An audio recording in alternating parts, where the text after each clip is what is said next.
I'll get the salad ready. Can I help you, Aunt Natalie? Oh, thank you, darling. Everything's almost ready. Hi.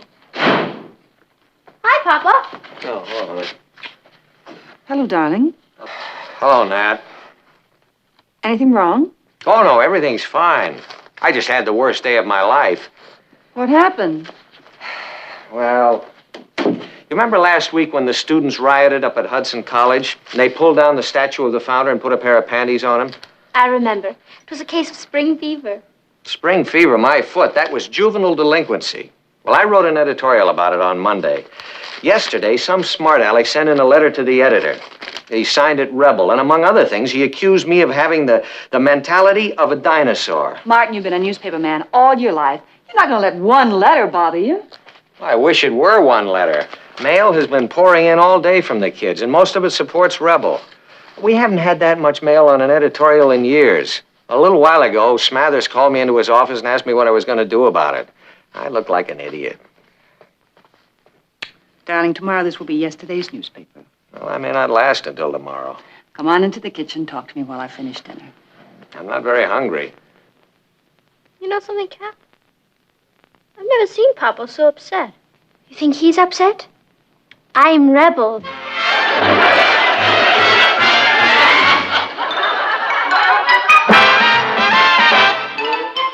Meet Cathy, who's lived most everywhere, from Zanzibar to Berkeley Square. But Cathy's only seen the sights a girl can see from Brooklyn Heights.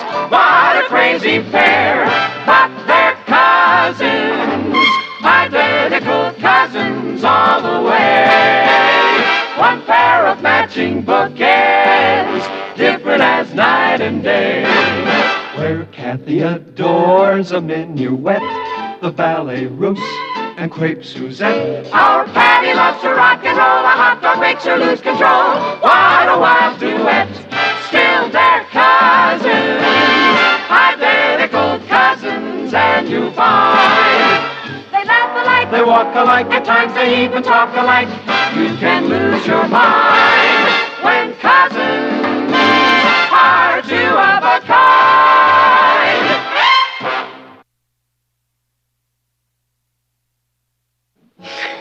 But how could you do a thing like that, Cathy? You're always old, solid 4 feet on the ground. Patty, I had no idea your father wrote that editorial. It wasn't signed. I didn't agree with what it said, so I wrote to the letters to the editor column. And started a whole international incident. Oh, brother. Patty, what am I going to do? That's a switch. You in trouble and asking me for advice? Will you stop gloating? I can't help it, Cathy. It's very funny. Well, it's not funny to me. If your father finds out that I wrote that letter, he'll be furious. Okay. Okay, Kath, cool it. I'll put the little old gray cells to work. Now, let's analyze the facts. Fact 1. Papa's in hot water at the newspaper office. Fact 2. You put him there. Patty. Sorry about that.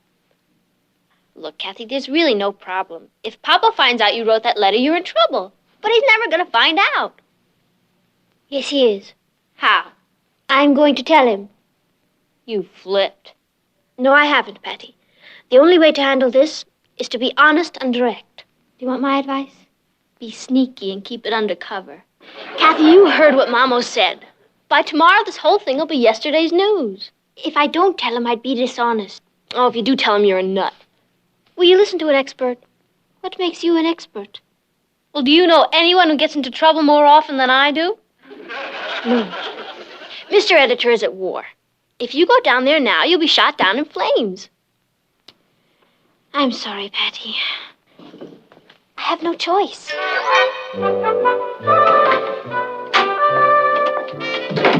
Sometimes I wonder if she's really related to me.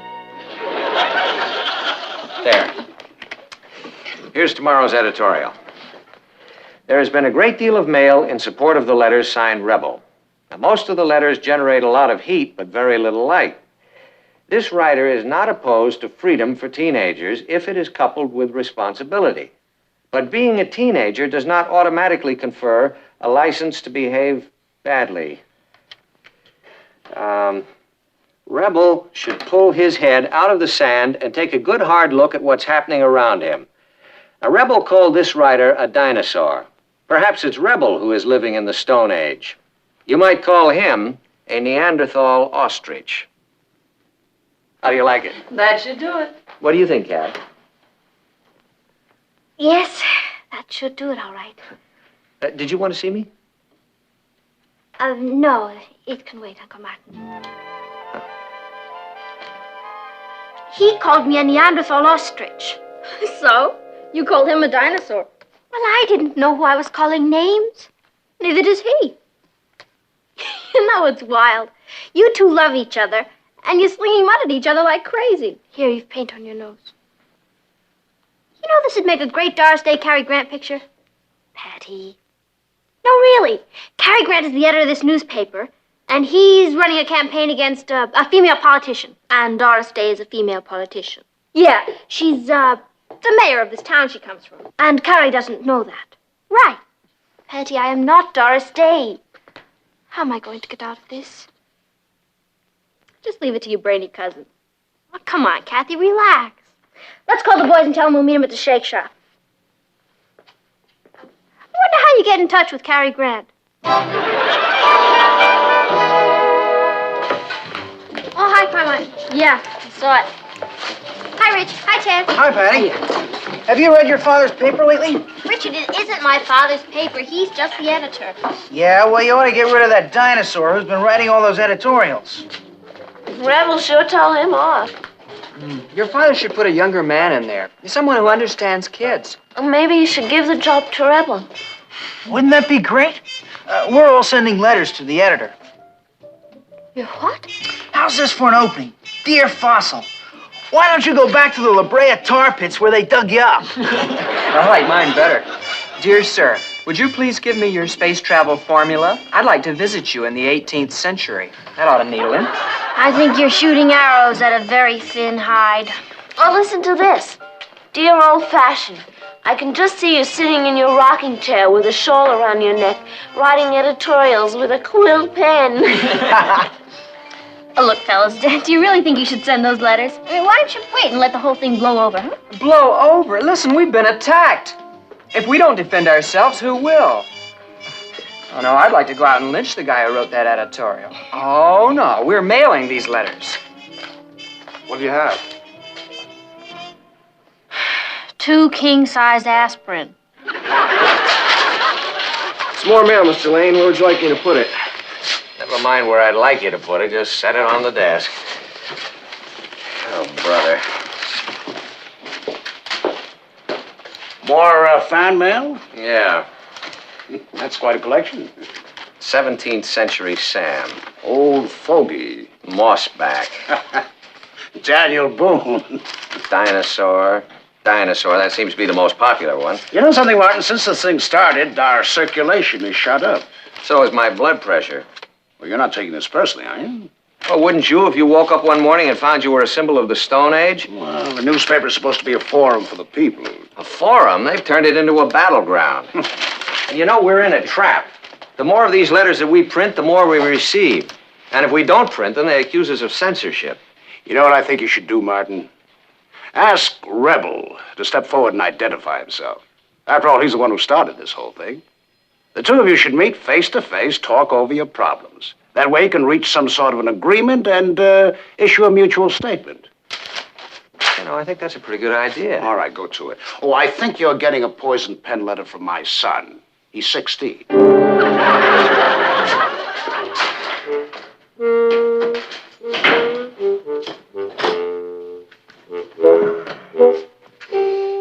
Dear Rebel, it's time you came forward and identified yourself so that we can meet. Face to face and discuss our differences. Please telephone letters to the editor at the Chronicle or let us know where we can reach you. Sincerely, Dinosaur. Oh, no. Boy, talk about your own backyard. Why don't I join Father in Iceland? Oh, what are you worried about, Kath? You've got me for a cousin. That's what I'm worried about. You're not very grateful. Patty, I really don't have very much to be grateful for. Single-handedly, I'm destroying a whole uncle. I wonder why he wants to meet me. Well, he doesn't want to meet you. He wants to meet Rebel. Well, it's the same thing. There's one thing I'm certain of. I'm not going to answer this. I hope he doesn't put the FBI on your tracks. Poor Uncle Martin. He's got a viper in his bosom. Like Chinese emperor and empress. And then they... Where were you? I was beginning to worry about you. I had a letter to write to Father. What kind of letter? Just a letter. We'll talk about it later. No, I want to discuss it now, Cathy. You didn't write to your father and tell him you were going to join him in Iceland. Yes, Patty, I'm afraid I did. I can't live in your house under false pretenses, Patty. Cathy, what happened wasn't your fault. Things just snowballed into a disaster. Well, you didn't mail the letter, did you? Mm-hmm. Oh. All right, class. This morning we're going to study the geologic formation of Iceland.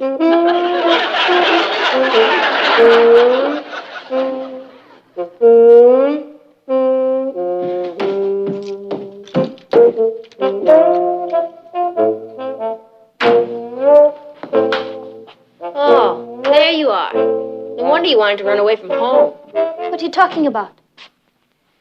Why didn't you discuss it with me before you did it? Before I did what? Cathy, you don't have to play innocent with me. Look, if you didn't want to tell Papa that you were a rebel, I can understand that. But why did you have to slap him in the face? What? Your letter is in this afternoon's edition. Congratulations. Dear Stone Ager, I would be glad to have a face-to-face meeting with you after you publicly apologize for criticizing us teenagers. We get enough of it at home without having old fogies like you on our backs. Signed, Rebel. That's really hitting below the belt. Hitting below the... Patty, you don't think I wrote that? Well, it's signed Rebel. Patty, I've created a Frankenstein. Then if you didn't write that letter, that's the greatest thing that could ever happen to us. What are you talking about? Your trouble's over, that's what I'm talking about. Cathy, all we have to do is track down Rebel and hand him or her over to Papa on a silver platter. There's no way you could find him. Nothing is impossible to a genius. All right, Patty, even if you did find him, I couldn't let you do that. Why not? Because it wouldn't be honest. I sent the first letter. Who'd know? I'd know. Thank you anyway, Patty.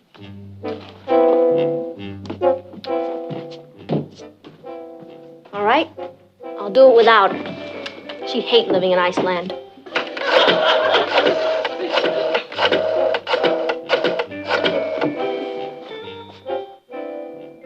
Hello, Bobby. Hi, this is Patty. Has the Bugle gone to press yet? Oh, good. I have an editorial I want you to run on the first page, and I want a copy of it delivered to every high school in the city. You ready? It reads, Dear Rebel, you're the greatest. We teenagers need a fearless leader. Aren't you going to play golf today, dear? No, I'm not in the mood. You know, I finally figured out who Rebel is. You did? You did? Yeah. It's some bitter juvenile delinquent who's got a sour grapes attitude toward everything. Probably a high school dropout. Martin, you haven't touched your breakfast. No, I'm not really hungry. Gee, Dad, are you gonna let some stupid kid get your goat? It's not a question of some stupid kid getting my goat. I offered to meet with him and discuss this problem. Well, now, that was a fair and reasonable request. In return, I got a rude, unreasonable answer. I'd like to get my hands on him. I have a feeling you're going to. What makes you think that? Just one of my wild hunches. Patty, do you really know anything about this? Uncle Martin, You mean, do I know who wrote you that letter the other day signed Rebel? No, I have no idea, Papa. But I'm going to try and find out. Is Mr. Smathers still upset? Oh, he's delighted. Circulation is zooming. But then he's not the target for tonight. Stone Ager. It has been difficult for you, hasn't it, Uncle Martin? It's not fair. I think, Uncle Martin, that you should know that The real rebel is an idiot who talks too much. I mean, that's why he keeps writing those letters all the time, isn't it? Why isn't he willing to meet Dad? Oh, I have a hunch he's going to. Uncle Martin. He's not the one who's responsible. You're absolutely right, Cathy. I think it's the parents who are to blame for that kind of thing. Well, we better go. Cathy's gonna have her head examined. What? Cathy's gonna have her hair done. Come on, Cathy. Patty, Let's go. excuse me. You first. Keep fighting, Papa. Everything will be all right. Bye, Mom. What would you like for dinner tonight, dear? Saber-toothed tiger? You better hurry up, Cat. It's almost 8, and the game starts at 8. You know how Ted hates to be kept waiting. I thought you and Richard were going with us. Oh, we'll meet you there. Rich called to say he'd be a little late. Oh, well, why don't we wait until he gets here and we'll all go together? No, that's okay. We'll see you there. But you're awfully anxious to get rid of me. Who, me? I was only trying to see that you'd have a little time alone with Ted. Oh, all right. Have I forgotten anything? No. Good night. See you at the game. Yeah. Save some seats for us.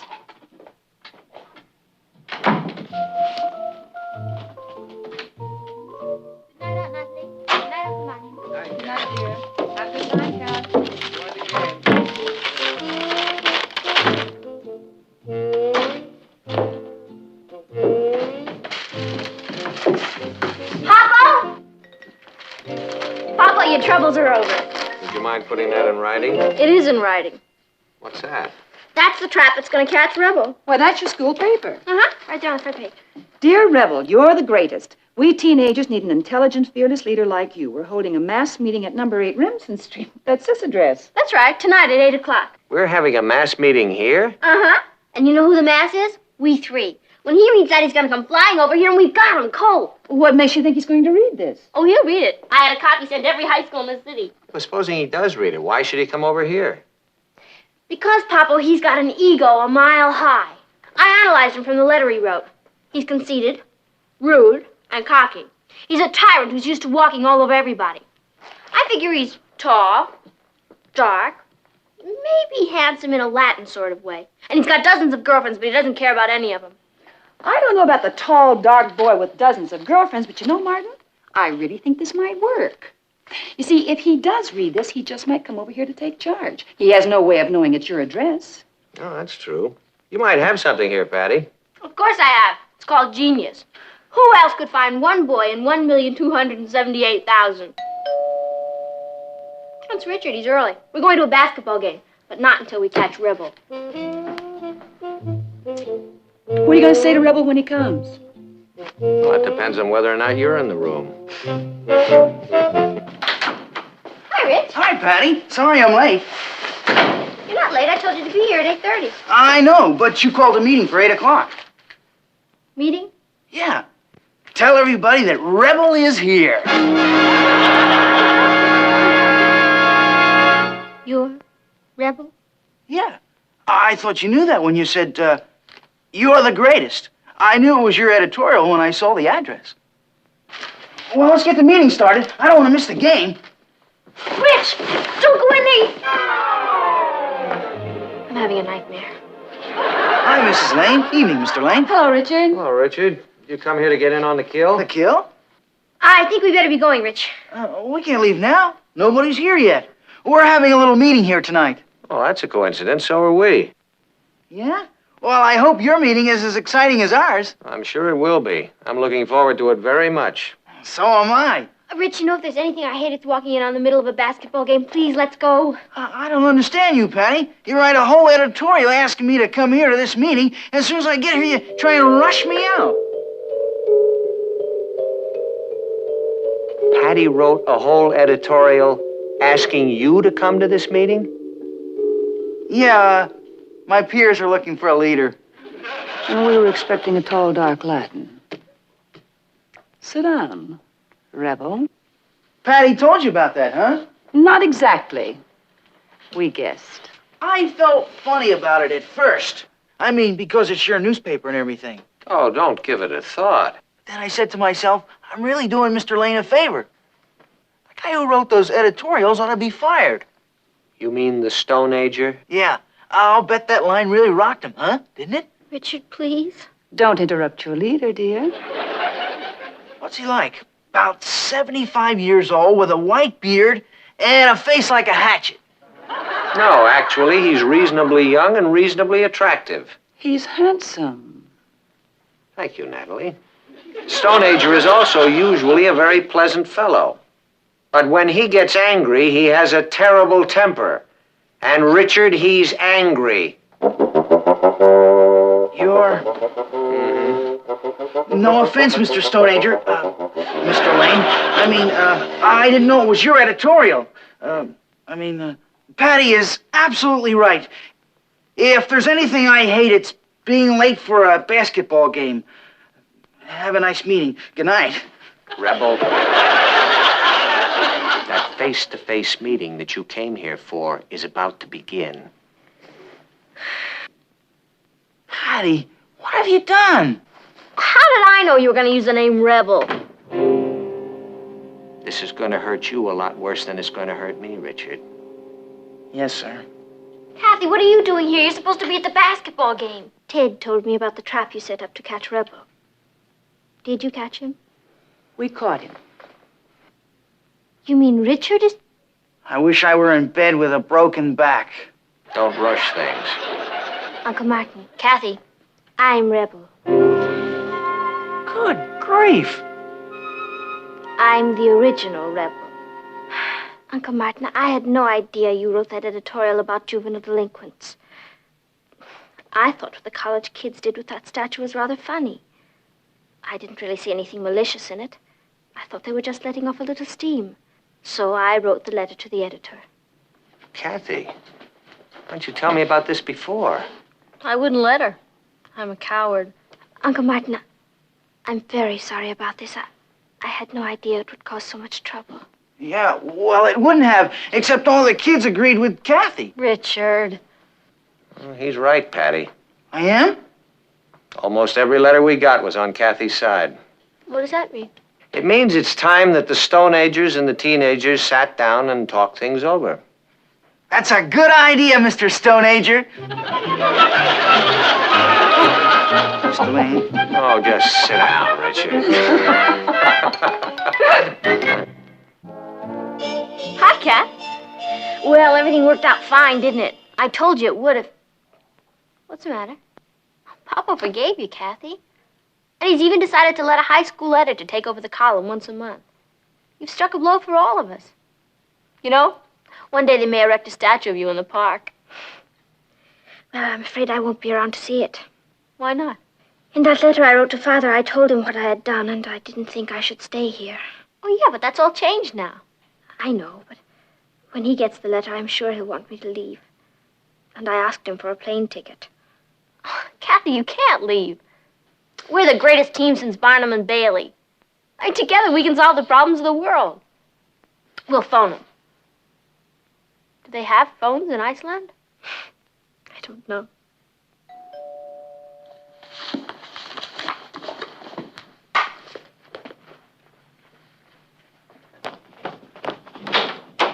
Hi. Hi, I think that's Cathy's.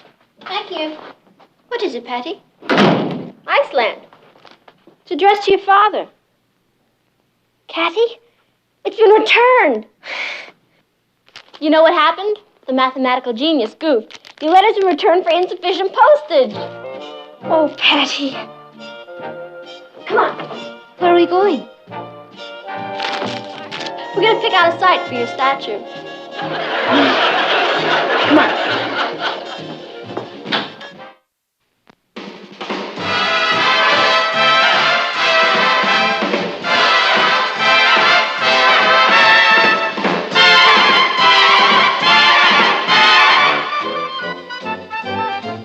Here's Cathy, who's lived most everywhere, from Zanzibar to Berkeley Square. But Patty's only seen the sights a girl can see from Brooklyn Heights. What a crazy pair! But they're cousins.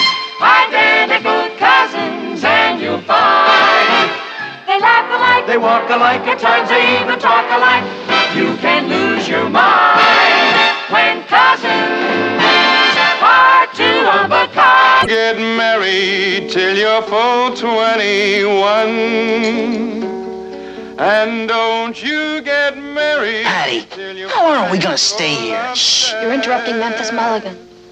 Then marry some good girl your love won't forget. Come all you young gentlemen who want to be smart. Mulligan, Don't play he's really quite good. Good. He's the heartbeat of America. Sounds more like the pulse beat of Peoria.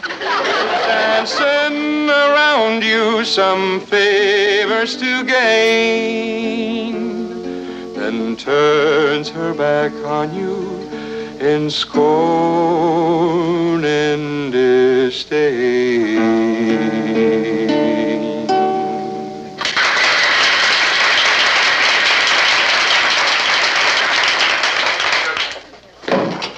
Where do you think you're going? Oh, I'm going to take a little rest. When you got a throat like this, you got to pamper it a little. Listen, Memphis, I'm paying you by the night, not by the song. Now get up there and sing. You can get up there and sing yourself. My throat and I are quitting. Good riddance. Who needs you? Good. I'm going back to the farm. Peasant. Sir? What is it? Gee, that's too bad that had to happen, but, you know, you're right. You really don't need him. Of course I don't. I mean, especially when you can get the greatest folk singer in the whole world, Pittsburgh Patty. Yeah, especially when I can get the greatest folk singer in the world. Who's Pittsburgh Patty? Me.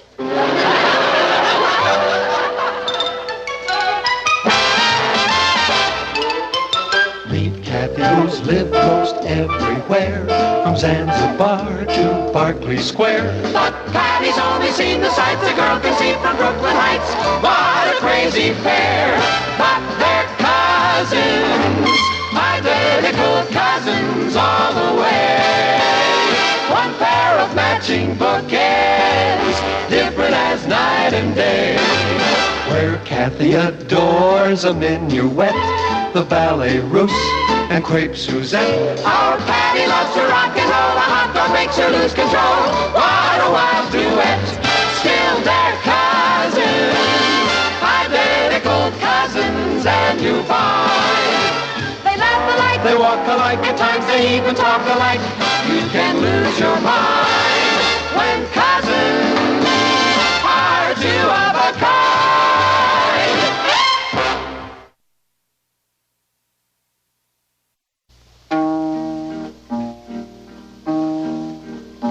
I miss my home in the old gray west, where I grew up with leeway. They say what happens for the best. My homestead's now a freeway. Ooh, ooh. Hi, Rich. I was just rehearsing. You're not serious about this. Why not? Well, I'll tell you why not. Because you're not a folk singer, that's why not. Richard, what is a folk singer? A folk who sings.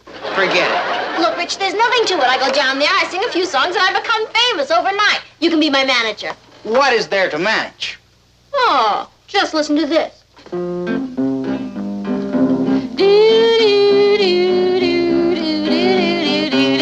And knew me a man with a red-headed gal wore a yellow scarf when he called. Married her up and then he learned his red-headed gal was born. Yeah? What do you think, Mr. Haley? Crazy. And I really mean crazy. She's the best folk singer I ever managed. How about it, Mr. Haley? She hired? I can only pay $15 a week. $15? I tip my barber more than that. Richard. He's just kidding. That'll be fine. I'm not doing this for the money. Patty, will you let me handle this? No. Mr. Haley, I'm doing this to express myself. I'm going to be the voice of my generation. I dig. And I can use you, too. You can? I mean, if you're going to be around here to manage her, I'm sure you wouldn't mind giving me a little hand. I guess not. Would you like to hear another song, Mr. Haley? Sure, sure. Right after you swept the floors, cleaned up the kitchen, and set up the table. My client? The two of you. And snap it up. We open in a few minutes. Are you sure this is the way the Beatles started? Oh, hi, Richard. Hi, Ross. Are you looking for Patty or for a sandwich? Patty. She's out. Well, then I'll have a sandwich. You don't know where she is, do you? I think she went to take a singing lesson. Hey, that's a good idea. Is she really gonna be a folk singer? Sure, I already got her first engagement. Yeah? Where at? The Pink Percolator. She's singing in a coffee pot? Well, not exactly singing yet. It's a coffee house. When she gets through there, everybody in the country's gonna know her. Do you sing too? I'm her manager. Oh, boy. Every artist has got to have a manager. Even Patty. Did you get her a lot of money? Sure did, considering her talent. She's working for nothing, huh? Of course not. What do you think I am? You sure you've got everything? Yeah. Thanks. Boy, I really admire you. You know? Yeah. Since I'm her brother, I have to be around Patty all the time. But you deliberately take her out. It takes a lot of courage.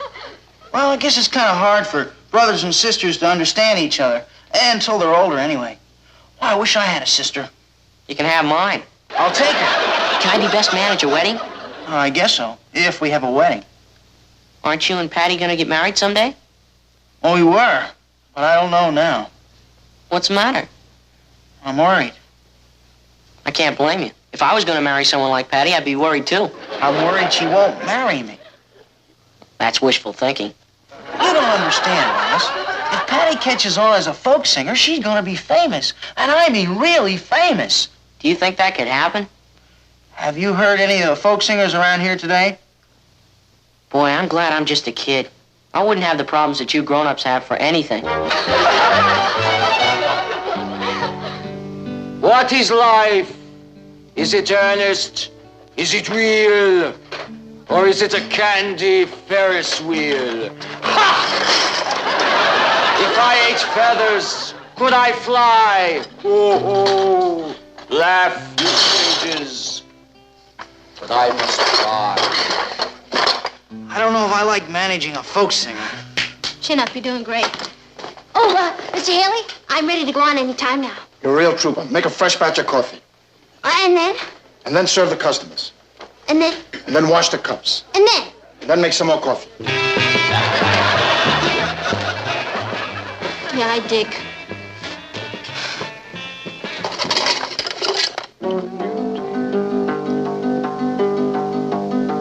Oh, the life of a farmer is the life for me. Push-button cows and a new TV. Hello, Patty. Hi, Papa. Hadn't you better get dressed, dear? I am dressed. Oh, you're going to a costume party. In a way, I suppose you're right. Life is nothing but a masquerade. Well, this is the costume of the people. I'm earthy. I'll say. I would suggest that you wash some of that earth off, then change into a dress, and we'll have dinner. Papa, you don't know about American folklore, do you? Do you know Carl Sandburg's The People, Yes? Mm-hmm. Do you know Martin Lane's That Outfit, No? Patty, you look like a poverty-stricken... Papa, that's the look of my generation. We want to be free. Then why are you so expensive? Joke. Hey, by the way, there's a very interesting concert at the town hall tonight. Mozart. I got tickets for all of us. Gee, Papa, I'm sorry, I can't go. Why not, Patty? I'm sure you'd enjoy it. Oh, yeah, but, I'm kind of going to a concert myself. Oh? Well, at least it's not bowling or the movies. Who's playing? A folk singer named Pittsburgh Patty. Never heard of her. Oh, you will. Pittsburgh Patty. No, couldn't.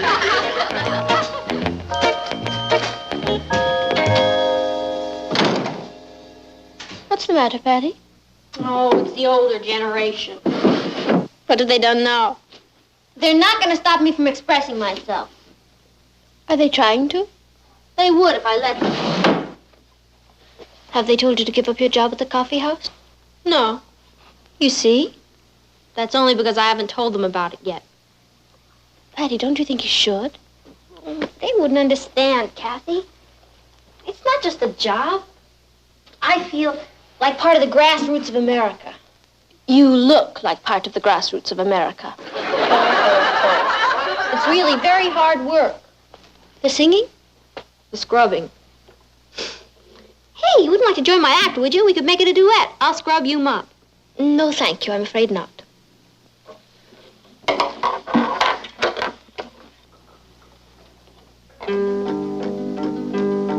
Oh, don't be afraid to clutch at fame. It's such a pleasant thing. People come from the ends of the earth just to hear me sing.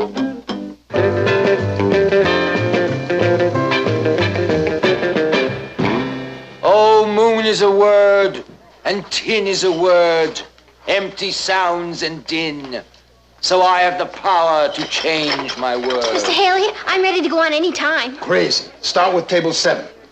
Haley, I don't think you understand. I'm here to express myself. I dig. You want to get to the people, right? Exactly. Good. Start with table 7.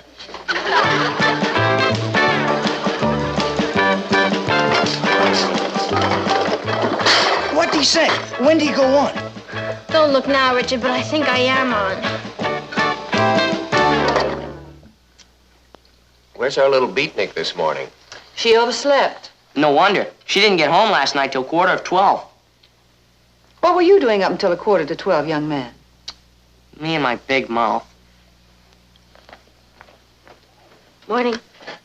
Good morning. How was that concert last night? What? Oh, the concert. It was great. Too short, though. What kind of concert was it? Folk singing. When I was a boy, we had folk singing. It's odd how it's become popular again. They had folk singing when you were a boy, Papa? Yes. We used to put on our bear skins and come out of our caves and sing it up a little. You know, Patty, this may come as a shock to you, but your father is only... That's okay, Papa. You're young in heart. Thank you, Patty. I mean, you really understand kids, Papa. I tried to. I mean, like, if I were to say to you, Papa, I think I'm going to get a job in a coffee house as a folk singer, you'd say, No. You're kidding. Try me. Oh, but Papa... If you want to do any folk singing, sing for the folks in this house. Some of them are quite nice, Martin. Oh, I'm sure they are. And anytime Patty wants to drop in at one and have a cup of coffee, that's fine. But I never want to catch you singing in one of those places. But Papa... The discussion is closed. Would you mind passing the sugar, please?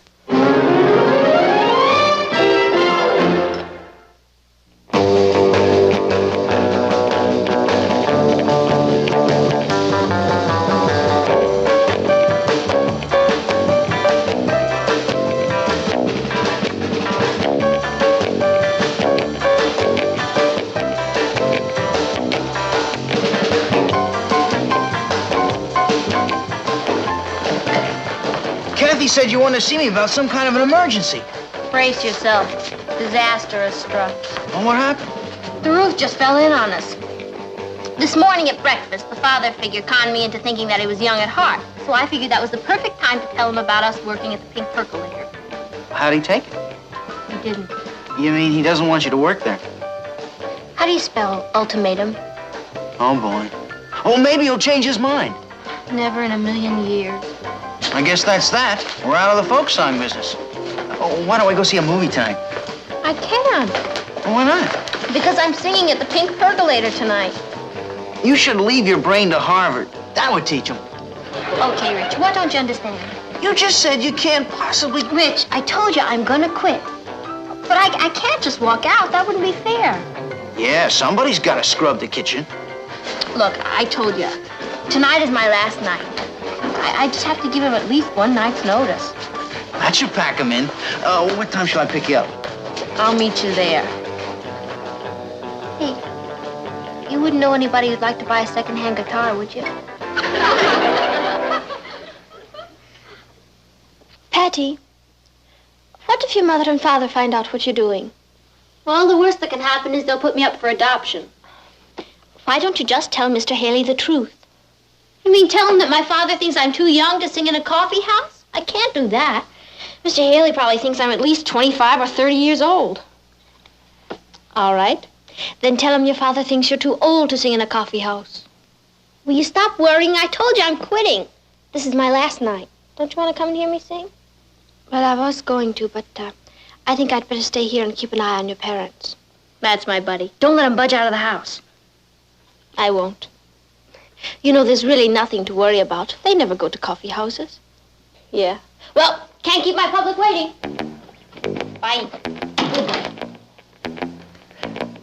Hey, Natalie, how about this? There's a new coffee house opened in the neighborhood. Listen to the ad. The Pink Percolator. Folk singing and 75 different kinds of coffee. It's enough to keep you awake for 2.5 months. Can I watch television? Did you finish your homework? No, but it's easy. Then do it. But then I'll miss this educational program. What educational program is that? It's called The Attack of the Hairy Martians. Oh, you mean it's a kind of astronomy lesson? Yeah. Do your homework. Boy, when I'm old, I hope I remember what it was like to be young. I've been thinking that about my conversation with Patty this morning. Maybe I was a little too rough on her. I suppose there's nothing wrong with her being a folk singer. I don't know why, Martin, but I do not want my daughter working in a coffee house. She's barely old enough to drink it. I'll get it. Hello? Oh, hello, Jonathan. It's Richard's father.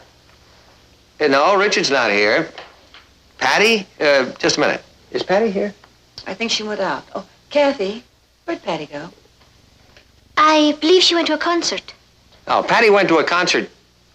To a concert? Well, that's the 3rd time in a row. No, I was talking to Cathy. Yes, we're going to be home for a little while. All right, fine. Yeah, I'll see you then. Jonathan says he wants to come over and talk to us. What about? He didn't say, but he sounded pretty upset. I think I'll go finish a letter to Father. Cathy, is Patty in any kind of trouble? I hope not. Is there anything you'd like to tell me? I don't think so, Uncle Martin. If Patty were up to anything, you'd tell us, wouldn't you? I'm afraid I couldn't, Aunt Natalie. You couldn't? No. You see, it's sort of our generation against yours. Excuse me.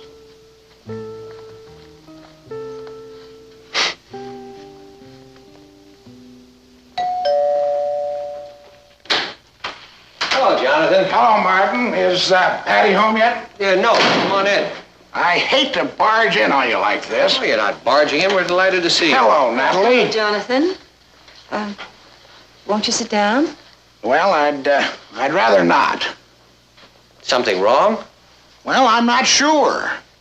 Has Patty been acting peculiar lately? Well, with Patty, it's kind of hard to tell. Same with Richard. I was joking. I was serious. What's Richard been doing? That's just it. We don't know.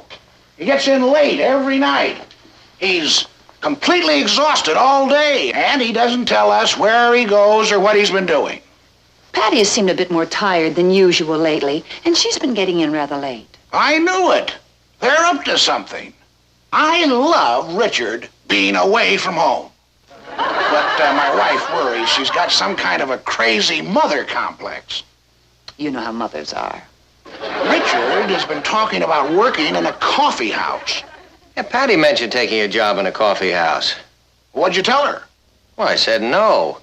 But, you know, as a matter of fact, I was just telling Natalie, maybe I was a little too harsh with her. I say you can't be too harsh with them. Give them an inch and they'll drive you out of your mind. You know where we make our mistake? Teaching the kids to talk. Just think of how wonderful it would be if they didn't know English. Look at all the money it'd save us on phone calls. Good evening, Mr. Harrison. Hello, Cathy.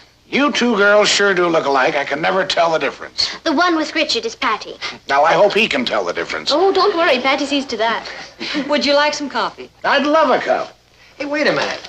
Why don't we run on down to that new coffee house, the Pink Percolator, and have some there? They got 75 different kinds of coffee. That's a good idea. Oh, I don't think you'd like it. Well, why not? Well, I hear it's very crowded and the service is bad and the coffee's not good and it's very expensive. If business is that good, they must have something. Let's go take a look at it. It's really very noisy. Why don't I make you some coffee here? Don't trouble, Kath. Oh, it's no trouble at all, Aunt Nathalie. I could have it ready in a minute. You know, I'd like to see that new coffee house. I make the best coffee in Brooklyn Heights. Would you like to come with us, dear? No, thank you, Aunt Nathalie. Well, don't worry. We'll be Get on back our way. before very long. 75 different kinds of coffee. Is that hard to believe? 75.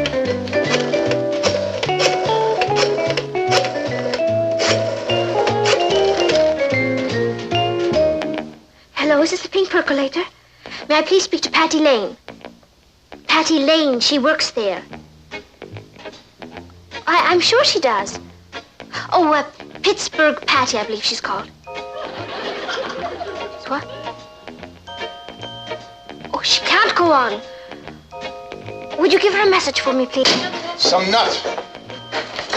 You're on, kid. I'm sorry, Mr. Haley, I can't go on now. I have to serve table 16 and clean up the kitchen and then I... Oh, I see. Thank you, Mr. Haley. Excuse me. Rich, I'm on! Oh, great! Good luck. Now, this is your last chance to express yourself, so pour it on. Don't worry, I'll be great.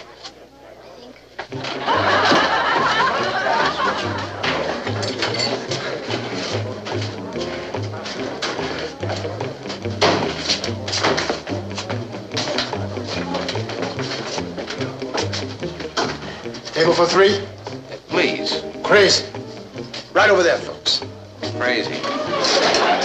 We do a good business here. I suppose the kids come in to hear the folk singing. I'd like to hear them, too.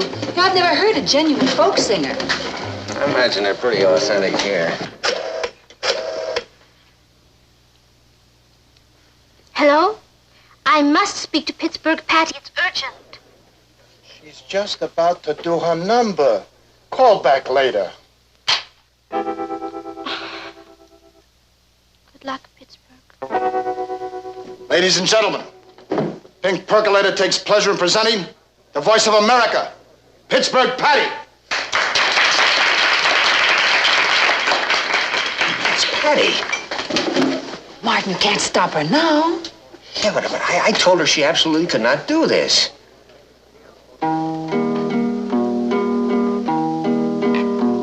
I miss my home in the old gray west where I grew up with leeway. They say what happens for the best. My homestead's now a freeway. Oop diddle diddle oop diddle diddle oop diddle.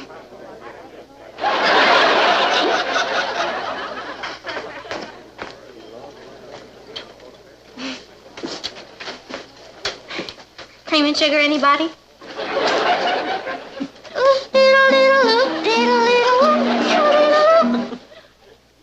Rich and I gave our notice as soon as we got here. I mean, we didn't want to just walk out on Mr. Haley. Yeah, tonight is going to be Patty's last night. Papa, I'm sorry. I really didn't mean to disobey you. But I already had the job when you said I couldn't have it. Patty, Martin. I was only going to say, Patty, I liked what you did here. You mean it? Well, I certainly do. You wouldn't want to write a review about her, would you, Mr. Lane? Richard. Please don't press your luck. I thought you were great. You gonna do any more? Yeah. Let's go, Rich. What do you have, folks? We have 75 different kinds of coffee. Oh, you'd like a menu? Coming right up. Why don't you stick around for the second floor show? Starts soon. Featuring Pittsburgh Patty for the last time. I'll get you a menu. Take care of table 14, kid. Crazy. Yes, sir. Excuse me. That boy has finally found his career. As an agent? As a waiter.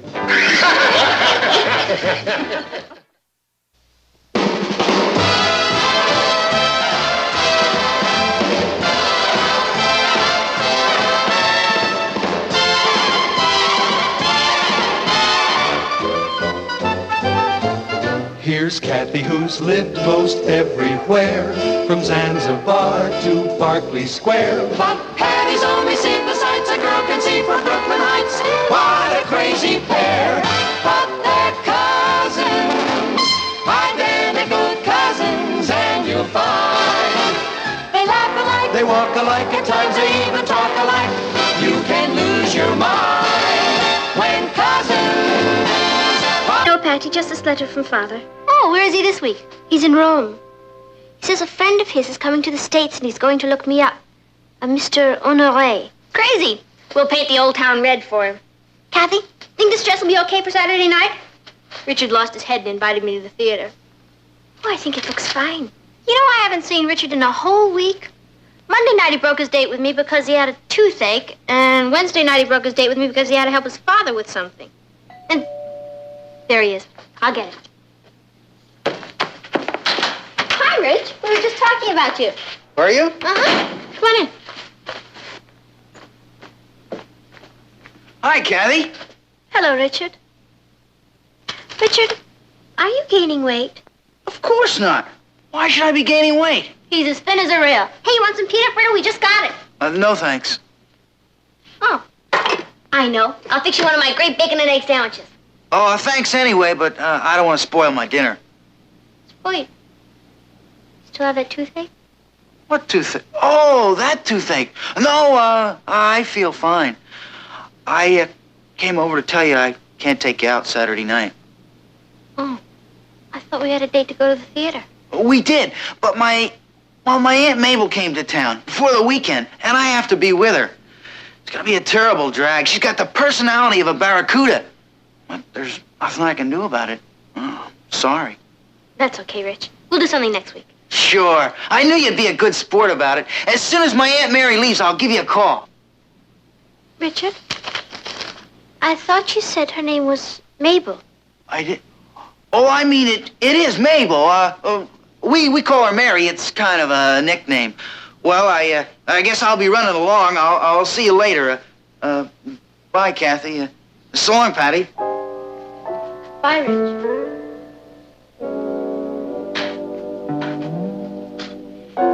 If I didn't know I was irresistible, I'd swear there's another woman. I'm sure there isn't, Patty. Richard adores you.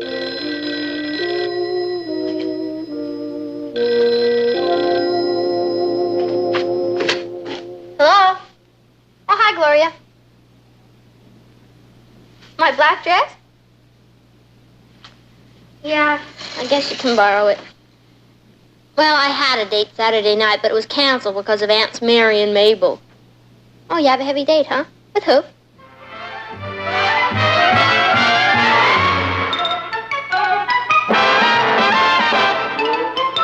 Meet Cathy, who's lived most everywhere, from Zanzibar to Berkeley Square. But Patty's only seen the sights a girl can see from Brooklyn Heights.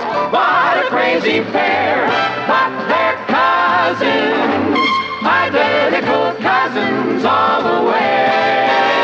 One pair of matching bookends, different as night and day. Where Cathy adores a minuet, the ballet russe, and crepe Suzette. Our Patty loves to rock and roll, a hot dog makes her lose control. What a wild duet, still they're cousins, identical cousins, and you find they laugh alike, They walk alike, at times they even talk alike. You can lose your mind when cousins are two of a kind.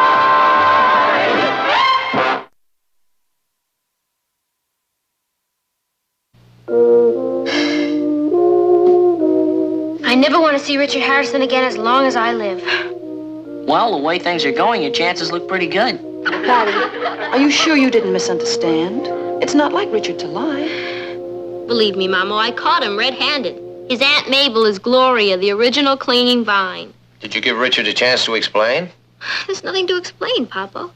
He goes out with other girls every once in a while, and I go out with other boys every once in a while. But we never break dates with each other to do it. Patty, I'm sure Richard has a good reason. Cathy, don't try to cheer me up. I like being miserable. Well, I'd like to give him back his pin, his ring, everything he's ever given me. Why don't you? He's never given me anything. Well, what difference does it make? I thought you weren't interested in him anymore. I'm not. That's Richard. Do I look all right? I'm a mess. Well, I think someone should answer the door. No. Don't anybody let him in. I'll send him away. No. I think you should make up your mind. I'll go send him away. Can I watch?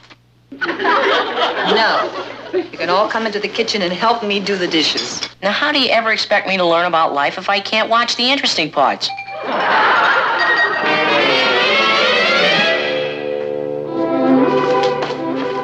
Hello, Peter. Oh.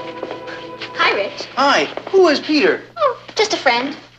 I came to explain about Saturday night. Oh, that's okay, Rich. You don't have to explain. Really, I understand.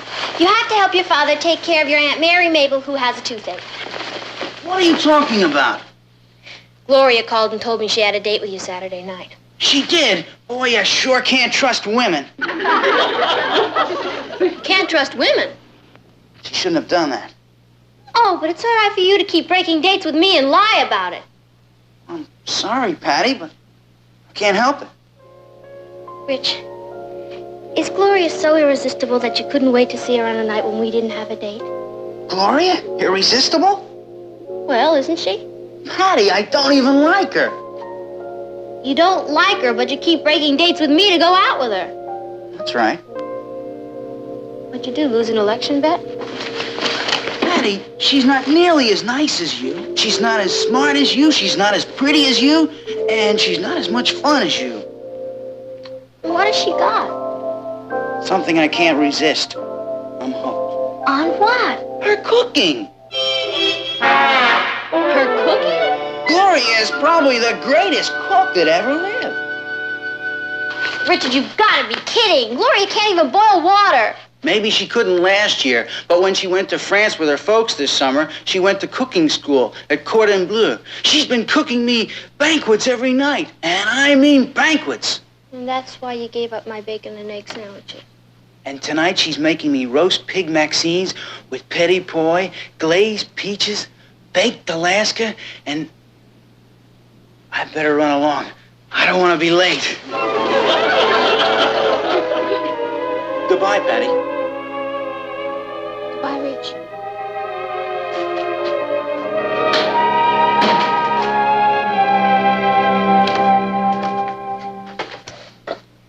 Did you throw him out? Is everything all right? Did you give him a chance to explain? Oh, he explained all right. I have got a rival. His stomach. His stomach? Mama, when did you first learn to cook? Not until I married your father. She could prepare any dish 7 different ways. Badly burnt, medium burnt, scorched. You never complained. I didn't marry you for your cooking. But cooking is important to a man, isn't it? Well, I think every girl should know how to cook. Will you teach me how, Mama? Well, of course, darling. You can help prepare dinner tonight. Great. I'll have him crawling back to me in no time. What are we having for dinner tonight? I'll make Gloria look like nothing. Hot roast and mashed potatoes.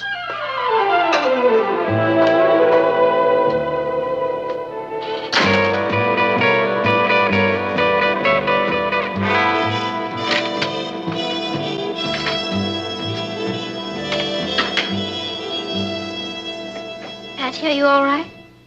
Oh, sure, I'm fine. It's just that a woman feels like such a fool wasting the best years of her life on a man who doesn't even appreciate her.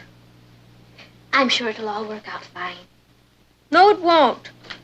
I lost old Glutton Head to the Cordon Bleu. What is the Cordon Bleu anyway? It's a famous cooking school in Paris. I took a course there once when Father and I lived there. Cathy? Did you say you took a course there? Yes, it's really an excellent school. Did they teach you how to make lobster bisque? And baby veal cutlets with a cream sauce? And a pomme souffle? Mm-hmm. That was our first course. What about baked Alaska? We had that for part of our graduation examination. Cathy, you've just saved my whole romantic life. Because I went to the Cordon Bleu? That's right. You see, the reason Richard is after Gloria is that he's hooked on her cooking. And now I can beat her in her own game. Will you help me? Of course, Patty. I'd love to teach you how to cook. Who said anything about teaching me to cook? Cathy, it took you a year to learn. I've got to have Richard back in the fold by tomorrow night. Tomorrow night? Yeah. Look, I'll invite him over here tomorrow, and I'm going to prepare the greatest dinner this side of Maxime's. Patty, if you're thinking what I think you're thinking... Oh, please, Cathy, I'll never ask you for another favor as long as I live. All you have to do is prepare one of your fabulous dinners. And let you tell Richard that you cooked it. That's right. He'll never look at Gloria again. Patty, I'd like to help you out, really, but, Cathy, if you don't do it, I'll lose him. Believe me, the only way to Richard's heart is through the hole in his head. You do?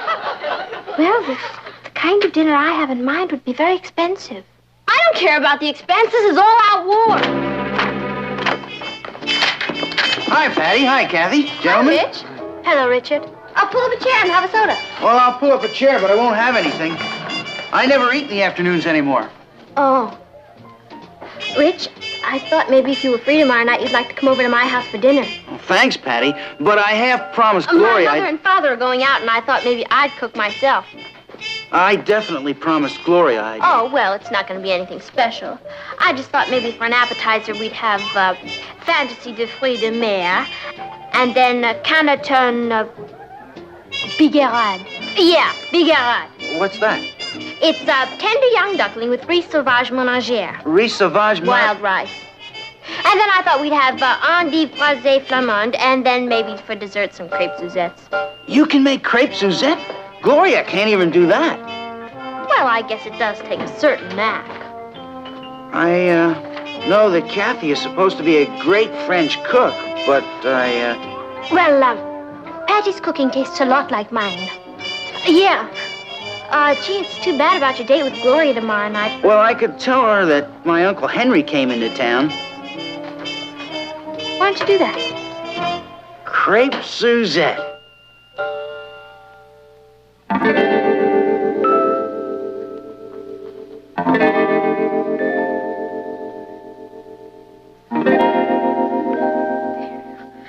Boy, it sure takes a lot of stuff, doesn't it? I used up my allowance for the next 6 months. But it's all going to be worth it. Patty, are you certain that you want both baked Alaska and crepe Suzette for dessert? Uh-huh.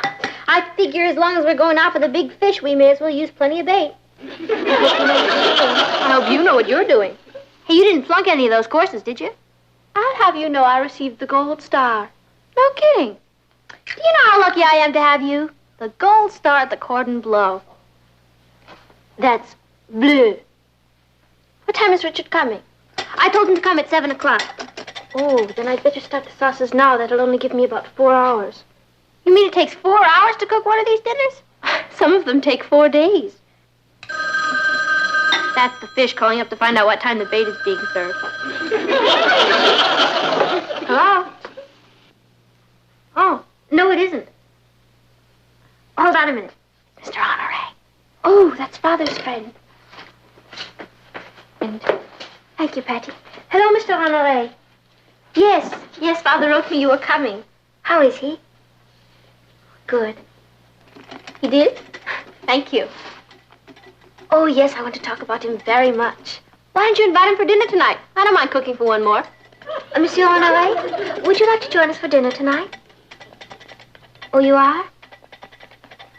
What time? Oh, I see. It's all right if he's late. I'll let my sauces cook a little longer. Oh, yes, I'm very anxious to get together with you. But I'm afraid I can't right now. You see, I'm doing something for someone. I'll say you are. Oh, yes, I understand. If that's the only time. All right. I'm looking forward to seeing you. Thank you. Au revoir. What was all that about? Patty, Monsieur Honore is catching a plane at 7 o'clock for India. I have to go to the airport to have dinner with him. Cathy, you can't do that. I'm catching Richard at 7 o'clock. I know, Patty. I'm terribly sorry. But this is the only chance I'll have to see him, and Father insisted that I meet him. Yeah, but your father didn't know there was going to be a crisis in my life. Oh, Cathy, if you walk out on me now, I'm ruined. I'm really sorry, Patty. But this is one of Father's closest friends. I have no choice. Well, what about my Canneton by you, whatever it is. Please, Cathy.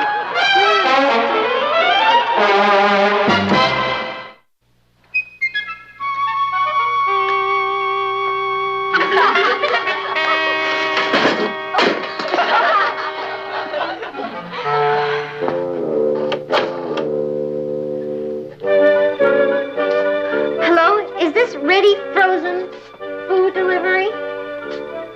How long would it take you to deliver a dinner? Oh, that's great. Okay, would you deliver me 2 orders of Fantasy de Fruits de Mer and 2 orders of Canton Bigarade and a large baked Alaska? Hello? Hello? Peasant. Hello? Is this a French omelette? This is the French Gourmet Society. We have chosen your restaurant to prepare us a dinner. We would like a fantastic French dinner. Something that will knock someone's eyes out. What would you suggest? Oui? Oui. Oh, that sounds marvelous. I will send my secretary to pick it up. At what time can it be ready? Thursday? Thanks anyway.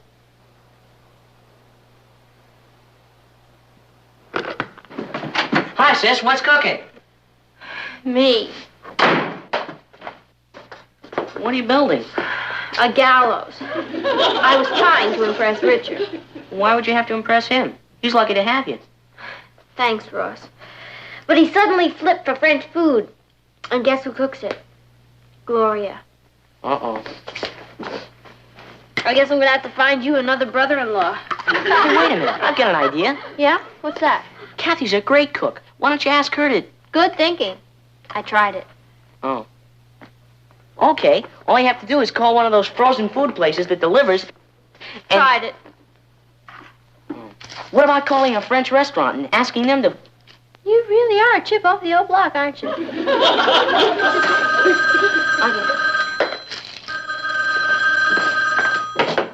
Hello?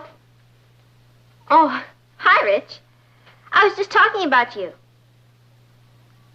Rich, about dinner tonight. You haven't eaten anything all day because you're looking forward to my Fantasy de Fruits de Mer and my Canton Bigarade and my French dinner. Boy, I really underestimated you, Patty. You're full of surprises. Rich, has it ever occurred to you that there are more important things in life than eating? Yeah? Name one. Gloria tried to get me to break my date with you tonight. She tried to tempt me with profiteroles. But I told her I was holding out for your crepe Suzettes. Oh, bully for you. She claims you can't cook. Oh, she does she? Oh, what does she know? Nothing. That's why I'm going to see you at 7 o'clock. And have plenty to eat. I'm bringing my appetite.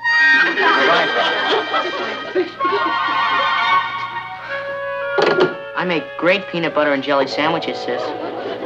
Thanks, Ross. But to a gourmet, that's nothing. What's a gourmet? A glutton with a fancy appetite. You wouldn't have any other ideas, would you? Yeah. Find me a brother-in-law who likes hamburgers. That's it. What'd I say? The magic word. Look, I may not know how to cook, but I can certainly make hamburgers. I'll just tell Richard I think he's gaining too much weight, and I thought I'd make him a plain old hamburger dinner. At least I'll still be in the ballgame. Will you help me clean up this mess? Sure. Here. Oh, I'm so happy I was able to see you, Cathy. So am I, monsieur. Your father's exact words to me were, I want you to see Cathy in person and tell me exactly what she looks like. If she's too thin or too pale. Well, you know what fathers are like. Yes. He tells me that you are flying over there to see him this summer. As soon as school is out. I'm hoping to take Patty with me. Oh, your father speaks of Patty a great deal. Apparently, she's what you call a character. Happy and carefree. Well, she used to be. I don't understand. Oh, I've gotten Patty into terrible trouble. What? She's home now cooking a gourmet dinner for her boyfriend, Richard. Patty is a gourmet cook? No. Cathy isn't any kind of a cook. And yet she's cooking a gourmet dinner for this Richard? Not exactly. You see, I was supposed to cook it. Oh, and she was going to impress him by saying she cooked it. Yes. Well, as a Frenchman, I would feel a deep responsibility if in any way I hurt a romance. It isn't your fault, monsieur. Yes, in a way it is. I think I owe Patty and her friend a dinner, but we must be very resourceful. What was she going to serve? Oh, there it is. Ross, will you keep an eye on the hamburgers for me? Sure. Thank you. Boy, I wouldn't be a woman for anything. Hi, Patty. Hi, Rich. Something sure smells good. What is it, Canton Bigarade? Huh? Well...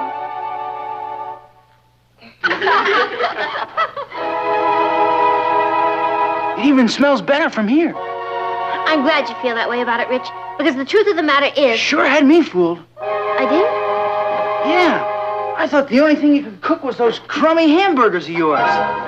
Crummy hamburgers of mine? Yeah, Gloria tried to tell me that's what you're going to feed me tonight. You sure got a laugh on her.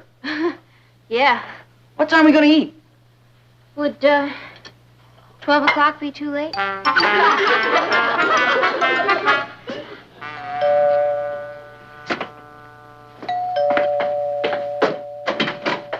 Can I help you? I'm sorry to be so late. Everything had to be cooked to order. You know? Fantaisie de fruits de mer, Canton Bigarade, riz sauvage ménagère, and the crêpe Suzette. Monsieur Honoré and the restaurant voisin wish you a very pleasant dinner. Bonsoir, monsieur. Richard, I have a confession to make. Couldn't you make it after dinner? I'm getting kind of hungry. I didn't even eat breakfast. No, Richard, it can't wait till after dinner. You see, what Gloria said about me... You don't have to worry about Gloria. Yes, I do, Rich. You see, what she said is absolutely... Patty, I don't want to rush you, but if you don't sit down to dinner soon, that duck is going to get cold, the baked Alaska is going to melt, and your crepe Suzettes will be ruined. Oh, boy.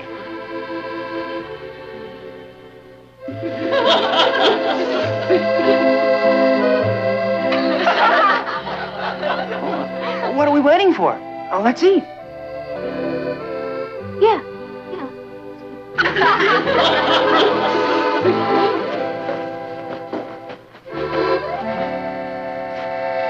You know something, Rich?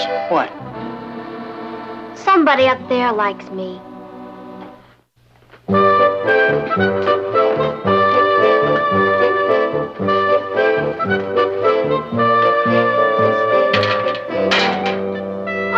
Hi, Gloria. Hi, Patty. Gee, it's too bad you couldn't join Rich and me for dinner last night. Oh, he told me all about it. Oh, did he? Mm-hmm. It really wasn't much. Next time I should go into something more complicated. Well, I'd love to be there when you do. I have a feeling you got away with something this time. But what are you going to do for an encore? Well, bye, darling.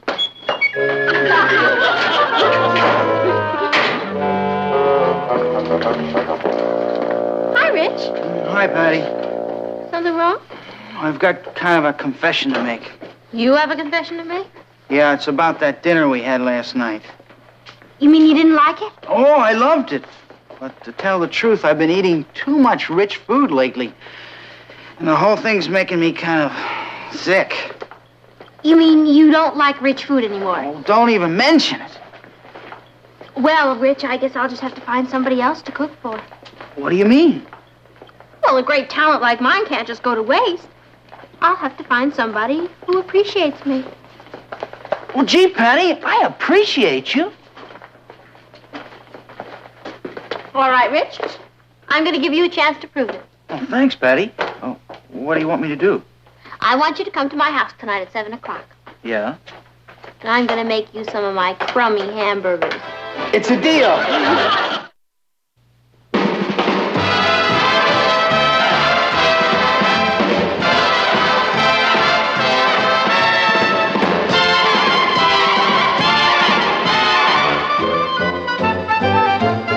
Here's Cathy, who's lived most everywhere, from Zanzibar to Berkeley Square. But Patty's only seen the sights a girl can see from Brooklyn Heights. What a crazy pair, but they're cousins, identical cousins, and you'll find they laugh alike, They walk alike, at times they even talk alike. You can lose your mind when cousins. The debating team coming, Kath. Oh, fine, Uncle Martin. Patty and I are both on the team. Yeah, Papa, we're gonna bowl them over. We're having our Little League tryouts this morning. Boy, I'll bet half the town didn't sleep last night. Papa, we're having a debate at the auditorium Saturday. Would you like to come? Oh, no, I'm sorry. I have to go to a meeting in Kansas City this weekend. There must be 1 million guys trying out for pitcher. How long will you be gone? Just a day or two. Boy, I'll bet the guys that don't make the team are gonna kill themselves. What are you debating? Whether or not there's life on other planets. That should be interesting. Now, Billy Bishop is the one to watch. He's good, and he throws a fastball with a hop on it. Everybody knows he's gonna get it. Have you ever seen a fastball with a hop on it? I'm sorry, Ross. I really don't know very much about baseball. Well, I could teach you. You too, Patty. Oh, sure, Ross. But some other time, we're trying to get ready for the debate. Yeah.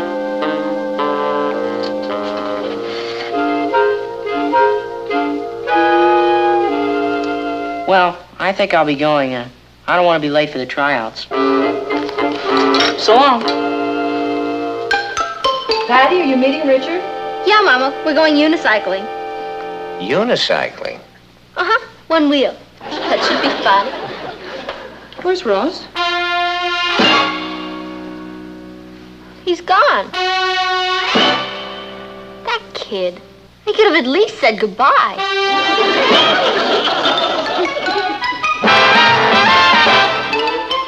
Meet Cathy, who's lived most everywhere, from Zanzibar to Berkeley Square. But Patty's only seen the sights a girl can see from Brooklyn Heights. What a crazy pair, but they're cousins, identical cousins all the way.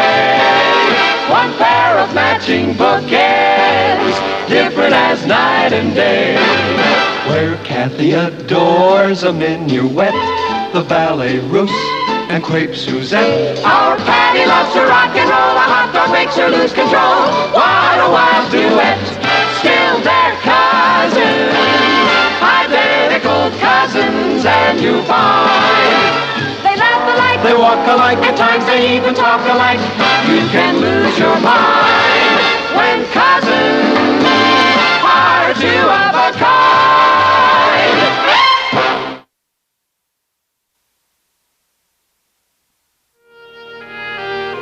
Ross! Ross!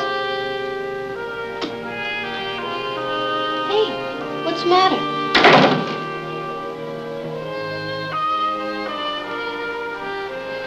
Don't you feel well? Well, tell me what's wrong. Why are you lying here in the dark? Well, no one cares whether I live or die. I'm not gonna make the ball team.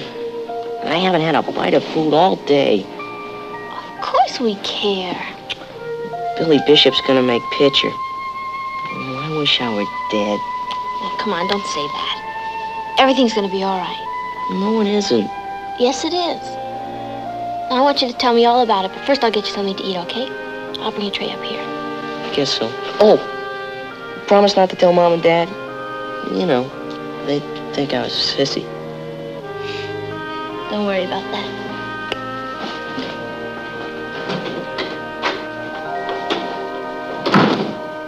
What are we going to do? I don't know, Cathy, but we've got to do something. He's in terrible shape. Are you still hungry? No, Mom, this is for Ross. Well, you say he didn't want any dinner. He filled up on hot dogs and things at the ballpark. Well, that's because he was too sick to eat. Mama, he's up in his room and he's in terrible shape. Why? Well, first of all, because he didn't make the Little League, and second of all, because he thinks none of us give a darn. Why didn't he say something? Well, I guess he did, but we weren't tuned in. Oh, well, I'll go up and have a talk with him. Oh, no, Papa, I really wish you wouldn't do that, because I told him I wouldn't say anything. He doesn't want you to think he's a sissy. Oh, all right. You make sure he eats, and we'll think of something. Okay. Patty. Thank you.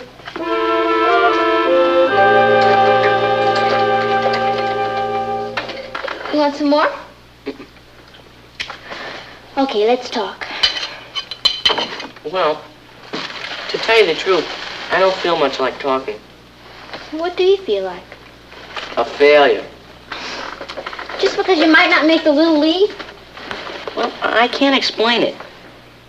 It seems like such a little thing, but if the coach doesn't pick me, it means I'm not as good as the other fellow. I might as well be a girl. Well, how do you know he's not going to pick you? Because today he kept putting Billy Bishop in as pitcher. He only let me pitch half an inning. Well, that's not fair. What's his name? Coach Johnson. And he picks the teams? Yeah, he's murder. I really tried, Patty, but he's awfully hard to please. Well, did he actually say he was going to pick Billy Bishop? No, but everybody knows he's going to. When is it supposed to be decided? At the end of our tryouts next week. And it's not only pitching, it's also going to depend a lot on our RBIs. Your RBIs? Runs batted in. What's the difference? Nobody around here cares anything about baseball. It's like I was speaking a foreign language and have got nobody to talk to. Well, from now on, you're going to.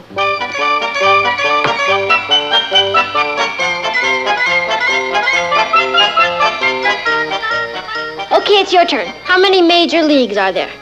2. American and National. Good. Where's Baltimore? In Maryland, isn't it? I mean, what league is it in? Oh, American. Good. San Francisco? National? Minnesota? American. Good, you're going to be quite an expert. Let's go to the minor leagues. Maury Wills. He's with the Dodgers. Flood. St. Louis Cardinals. Nixon. Did he play ball? Russ Nixon. Of course. Boston. Very good. You know, all these players are famous, and I never even heard of them before. It's like another world. Well, at the moment, it's Ross's world. I think it's very nice we can share it with him. So do I. Is there a little league for mothers? I don't think so. Might not be a bad idea to start one, though. You know, I wouldn't be in Coach Johnson's shoes for all the money in the world. I'll bet every mother and father in town is on his neck. Hello, darling. Oh, hi, son. How'd it go today? Not so hot. A lot of kids were eliminated. Were you? No, but tomorrow's another day. Hi, champ. How's it going? Terrible. Billy Bishop pitched most of the game. Oh, well, that's nothing to worry about. The coach is probably just saving you, that's all. Come on, sit down. Sure. The way they saved Tiant today. They put him in as relief pitcher in the top of the 4th, and he pitched a shutout.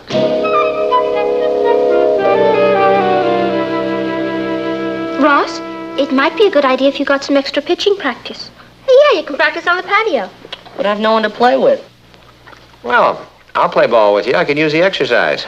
Do you mean that, Dad? Certainly. Let's go out and throw a few around. Oh, I've got nothing to do.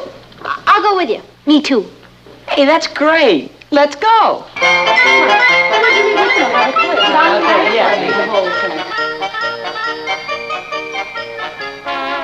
Strike 3! You got a nice curve there, son. Thanks. You should see Billy Bishop's curve. Why don't we take a little rest? Yeah. I could go on forever. Not me. Not as young as I used to be. How do you think I'm doing? I think you're doing fine. Could I give you some advice? Sure. I think you should stop worrying about Billy Bishop. Forget that you're competing with him and just compete with yourself. Do the best you can. Yes, sir. Okay. I'll meet you at the Shake Shack. I'll talk to you later. Bye. I'll call you from Kansas City. Bye, Papa. Have a good time. Oh, thank you, honey. Now, you look after Ross, will you? Oh, don't worry about him. I'm going to make a little league pitcher out of him if it kills me. He'll be fine. Goodbye, dear. Goodbye. Bye. Bye-bye. You know, Mama, Ross is really a very good pitcher. Coach Johnson wouldn't dare not put him on the team. I hope Coach Johnson knows that. Hello, darling. Hi, Ross. Hungry? Did anything happen today? Coach Johnson eliminated all the pitchers except me and Billy Bishop. That's great. No, it isn't. Billy Bishop's gonna get it. Is 12 too young to have a nervous breakdown? You're not gonna have a nervous breakdown. I'm cracking up. Why don't you have something to eat? Why is it mothers always think that food solves everything? I don't know what I'm gonna do if he doesn't pick me. What's wrong with Ross? War nerves. Narrowed down to him and Billy Bishop. Mama, we've got to do something. Do you know he hasn't eaten anything in 3 days? He's going to be too thin to pitch. He'll throw the ball and go right up in the air after it. I don't know what to do. Why don't we have a talk with Coach Johnson? You know, kind of feel him out. Is that ethical? Well, if you love your son, it's ethical. I mean, why don't we invite him to dinner? You see, I could find out what his favorite food is and you could cook it for him. That sounds a little like bribery.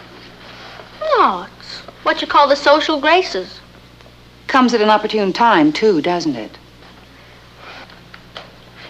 Mama, there's nothing wrong with being nice to him. I mean, what's wrong with letting him see Ross in his native habitat? I don't think your father would approve. Oh, he doesn't have to know. He's out of town, isn't he? What harm could it do? We're only going to invite him to dinner. Everybody does it. I mean, people give candy to the teacher, an apple to the policeman, gifts to their bosses. It's just a way of showing your appreciation. This does mean a lot to Ross, Aunt Natalie. All right, we'll do it. Let's not say anything to Ross. Let's not say anything to anyone.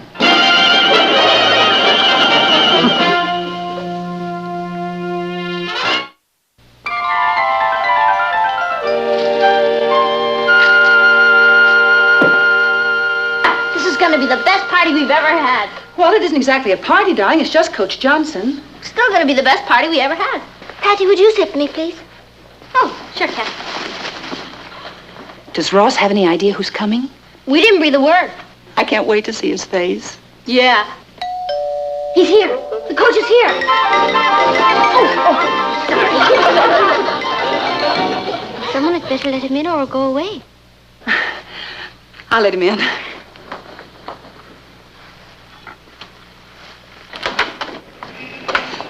Martin! Hi. I'm sorry I had a ring. I just forgot my key. You're home a day early. Yeah, I know. We finished up ahead of schedule, so I just caught the late afternoon plane out, and here I am. You're all dressed up. Oh, yes, we're having a guest for dinner. Oh, one of Patty's friends? No, one of Ross's friends. Well, good.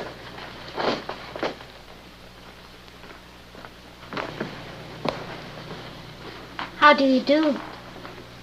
I'm fine. How are you?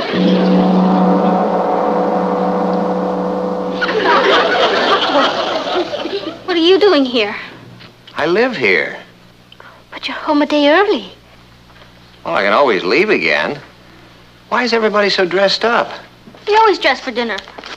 Like that? He's here again. Yeah, well, I must say you've gone to a lot of trouble for Ross's friend, but I think it's kind of cute. Do you? I'm sure glad. Patty, would you let him in, please? Oh, yeah.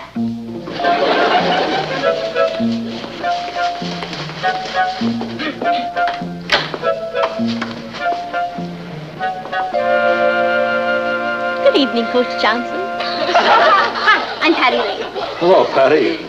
Thank you. Won't you come in? Yeah, thank you. Okay. Hello, I'm Mrs. Lane. How do you do? And this is my husband, Martin Lane. Darling, this is Coach Johnson. Coach Johnson? Nice to meet you, Mr. Lane. Well, it's a pleasant surprise meeting you. And this is our niece, Cathy. Hello, Cathy. How do you do, Coach Johnson? What are you doing here? I suppose you come by to give us some news. News? No, I just came by to have dinner. You just came by to have dinner? Yes. Isn't it nice that Coach Johnson was able to take time out from his busy schedule? Oh, certainly is. Where's Ross? Oh, he'll be right down. Excuse me. Oh, won't you sit down, please? Yes. Thank you. Oh, Aki-san, would you put it right here, please?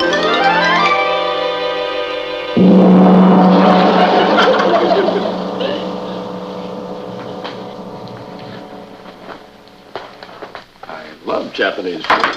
Ikaga desu ka? Yoroshi. Do you? I'm so glad. What time shall I serve dinner, madam? The usual time, Aki-san. On your feet, Ross. Get dressed. I am dressed. No, I mean really dressed. What for? For dinner. Why can't I eat like this? Because we're having a very important guest. Well, 2 guests. I'm not hungry. Come on, put these on and come downstairs and hurry up. Okay. What did you get all dressed up for? I did it for someone I love. Hurry up. I've been a fan of yours for a long time, Mr. Lane. I think the Chronicle's a great newspaper. Well, thank you. Are you interested in baseball? Oh, I played a little when I was in high school. Ross will be right down. Ross just talks about you all the time, Coach Johnson. I imagine all the boys talk about me most of the time. It's a good thing I don't hear what they have to say, isn't it? You used to be shortstop on the Chicago White Sox, didn't you? How did you know that? You're much too modest. In your last season with them, you batted .301.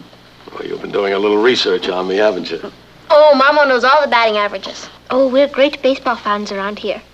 What did you do after you quit baseball? I went into the sporting goods business. Well, how did you get started as a Little League coach? Somebody asked me, and I said yes. I went in as a substitute for 2 weeks. I've been at it for 10 years now. Must be very rewarding. It is. But there are problems, too. What kind of problems? Psychological, mostly. Kids can get pretty high-strung. Making the team means a great deal to them. Sometimes too much. Very often the parents will push them into competition. If they fail, they feel they've let their parents down. Ross was interested in Little League ball before we even knew anything about it. I'm not saying all parents do it, Mrs. Lane, but you'd be surprised what some mothers and fathers will resort to get their children on the team. These are marvelous. I think these are better than the ones I had last night. Last night? Over at Billy Bishop's. I still don't see why I should wear a suit. Hello, Ross. What are you doing here, sir?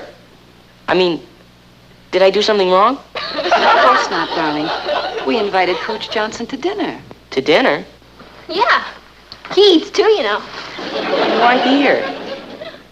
We thought it would be nice if we all got acquainted. That's why I came, Ross. I like to meet the families of the boys who try out for the team. Dinner is served. Arigato, Aki-san.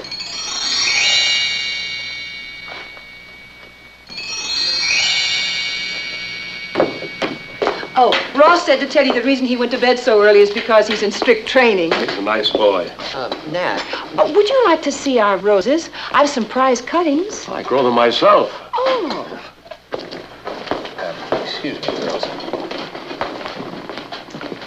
Oh, these are much larger than mine. They're choice cuttings. May I send you some?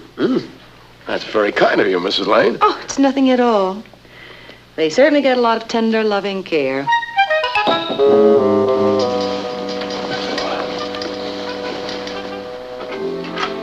Son, you awake? I guess so. How's he going? No, I just came up to see how you were. Mom should never have invited him to dinner. No, she was just trying to be helpful. I'll never be able to face him again. Well, the dinner wasn't really that bad. He'll think we were trying to bribe him or something. Well, if it's any consolation to you, Billy Bishop's mother and father had him over for a Japanese dinner last night. He said our raw fish was much better. Why do parents have to be so helpful? Well, maybe you'll understand that better when you have children of your own, son. But I don't want to have children when I grow up. I want to be a baseball player. This could be the end of my whole career. I doubt that. Boy, when that butler walked in, I could have died. Where'd he come from? An employment agency. What was Mom trying to prove? I don't think she was trying to prove anything. She just wanted to entertain Coach Johnson, and she was trying to make him feel as comfortable as possible. She went to a lot of trouble. Trouble is the right word. Well, I'm not saying that what we did was right. We were probably overcompensating. What does that mean? It means that in the beginning we didn't do enough, and in the end we did too much. It's a disease that parents suffer from. I'm sorry if we embarrassed you. That's okay, Dad. I'll probably get married and have children and forget all about baseball. Maybe you can do both. Anyhow, it's only Little League. You know, kind of kid stuff. I know. Who cares if anyone's a pitcher? Sure, who cares? I care.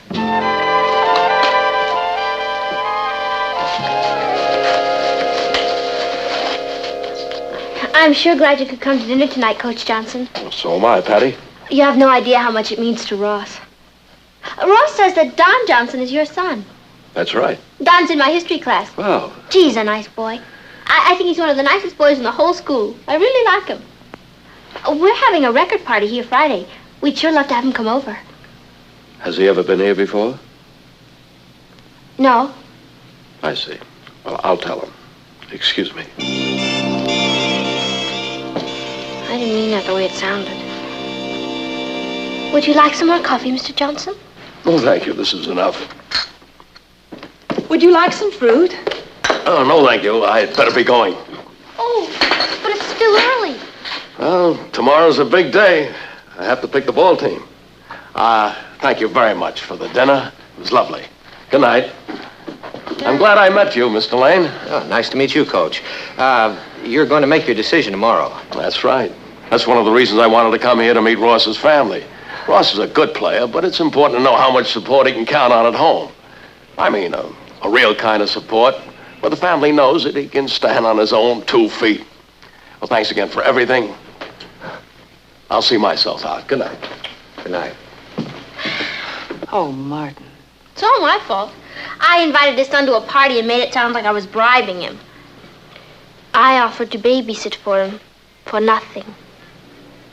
And I offered him our prize roses and thanked him for putting Ross on the team in the same breath. And Aki, and the Japanese food. Boy, we really helped Ross, didn't we? Your intentions were good, but you made one mistake. What was that? You didn't have enough confidence in Ross. If he wasn't good enough to make the team, then he shouldn't have been on it. But if he was good enough to make it, you should have let him do it on his own. Yes, sir. Chalk it up to another Patty Lane brainstorm.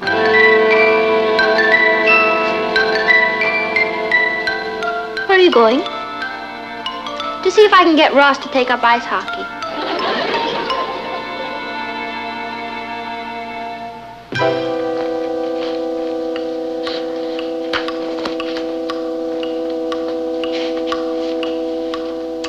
Ross should have been home hours ago. Tryouts take time. Patty, where have you been? On a kamikaze mission. Since this whole thing was my idea, I decided I should go apologize to Coach Johnson. What did he say? He said not to send the rose cuttings, 'cause with his wife away, there's nobody to water them. Oh. And he said to tell you he doesn't need a babysitter. I see. And his son can't come on Friday night. Well, we've batted 1,000. I think the expression is, we struck out.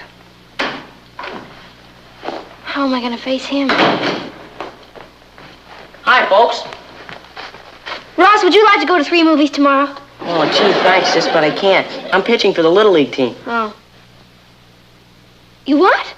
I was made pitcher today. Billy Bishop's my relief pitcher. Congratulations, That's Ross. wonderful, darling. I'm so glad. Now we'll show them some real shutouts. Boy, Coach Johnson sure was nervous today. There must have been 1,000,000 parents out there. He asked me to give you a message, Dad. A message for me? Yeah, he's on a 6-month vacation. He wants you to take over as Little League coach for him. You're kidding.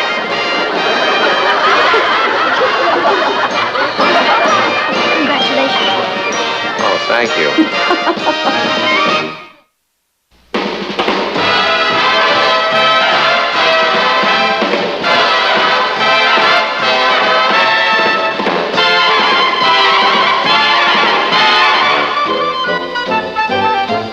Here's Cathy, who's lived most everywhere, from Zanzibar to Berkeley Square. But Patty's only seen the sights a girl can see from Brooklyn Heights.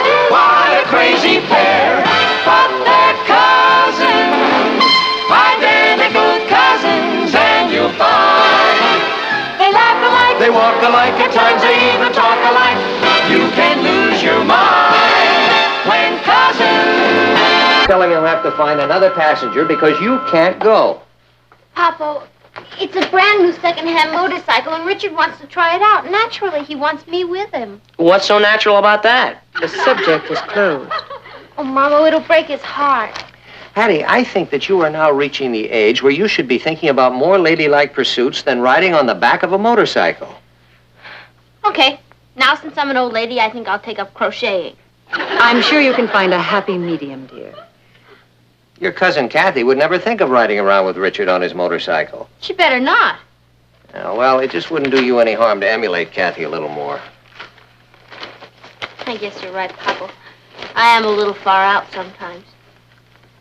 Good old Cathy, always got her 2 feet on the ground.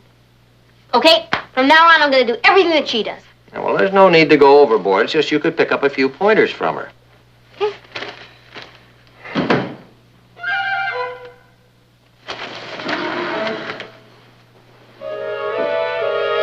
Hello, everybody.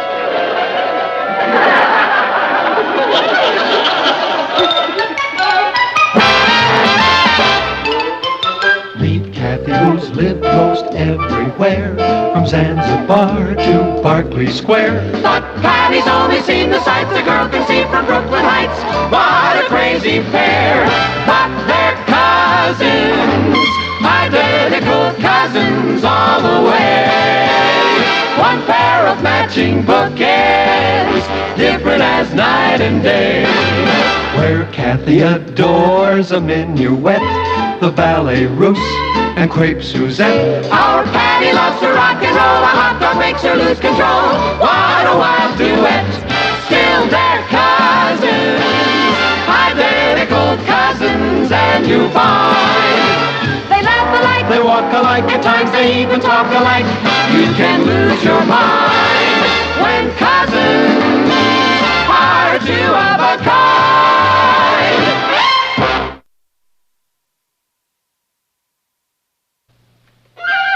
Boy, you really got caught in a thunder shower. Yeah, except the sun is shining outside. What happened, Cathy? Why, got a little wet. No. Darling, are you all right? Yes, Aunt Natalie, I'm fine, thank you. Well, how on earth did you get all wet? I'd better get into some dry clothes. Excuse me. What in the world happened to her? I don't know, but she sure doesn't want to talk about it. She'll tell us when she's ready. Well, maybe she's not ready, but I am.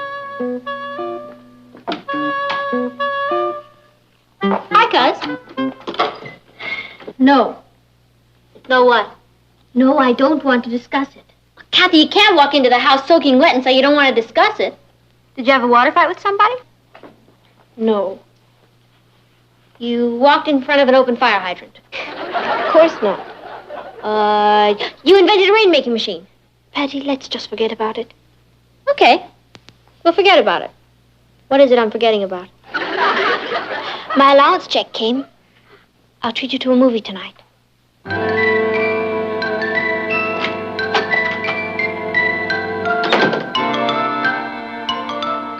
Somebody pushed her in a swimming pool.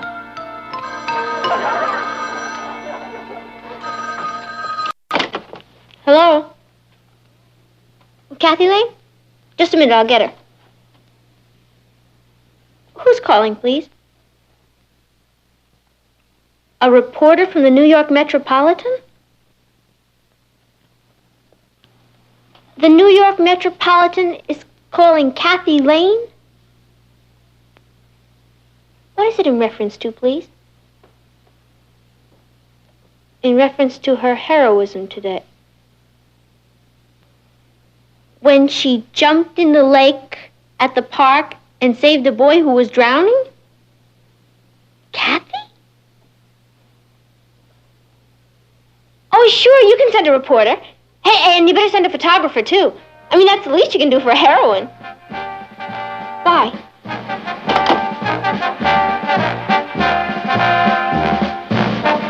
But, Cathy, I think you should be very proud of what you did. If Patty had done it, she would have come in with a neon sign. Cathy, you saved somebody's life. Do you know what that means? Yes. It means there's going to be a big fuss about it, and I don't want there to be. Now, Patty, you shouldn't have told that newspaper to send a photographer and a reporter. Tell us what happened, Kath.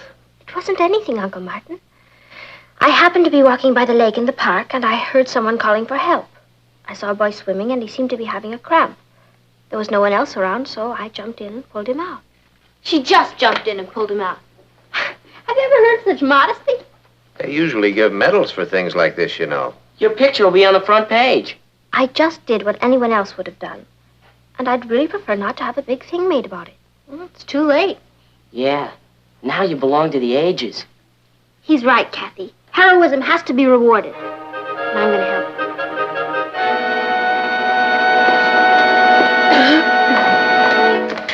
Here comes the backfield. Watch how silly Tony acts. He's got a real crush on me. Hi, Cathy. Hello, Tony. Heard what you did yesterday. That's the bravest thing I ever heard of. Were you scared? Well, I didn't have much time to think about it. You've really got what it takes. You going to class? I'll carry your books. How'd you like to see a movie tonight? I think I'm free.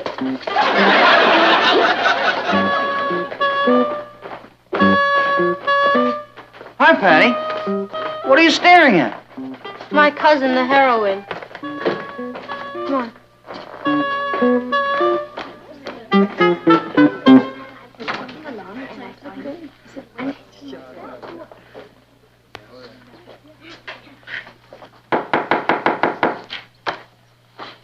Before we begin class, there's another matter I'd like to take up. I'm sure that by now you've all heard about the wonderful act of courage that was displayed yesterday by one of our classmates. Cathy, would you stand up, please?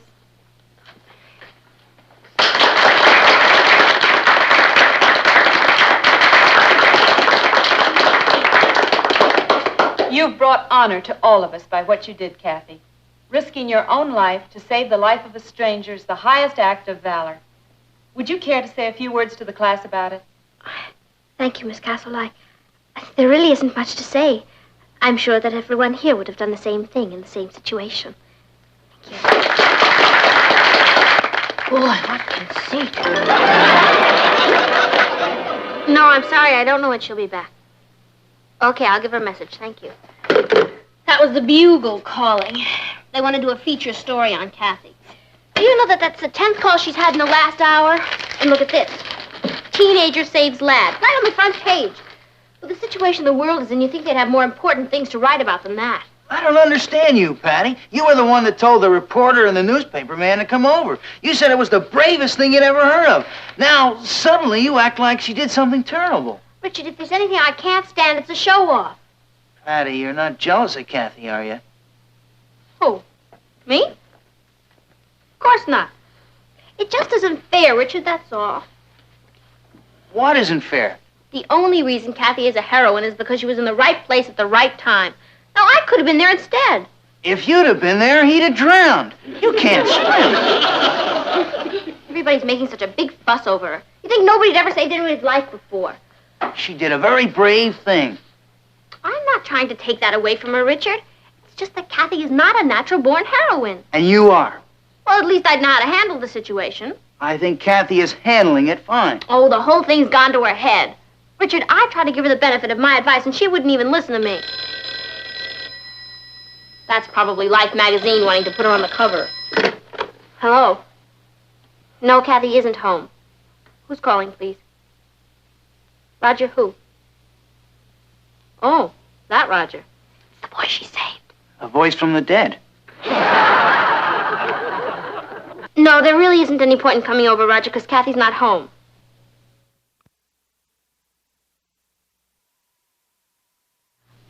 Just a minute, Roger. She just came in. Why don't you come over? Yeah, she'll be waiting for you. See you then. Here comes who? Cathy. Roger wants to talk to her. This is my chance to find out the truth. The truth about what? The truth about what really happened. Oh, we know what happened. Do we? Richard, doesn't it strike you as a little peculiar that Cathy doesn't even want to talk about it? Not at all. Cathy's just naturally modest. Or maybe she's just naturally afraid that we'll find out that she fell into that lake by mistake. Or that he wasn't even drowning at all. Or that it was only 3 feet of water. Richard, I'm about to explode a myth.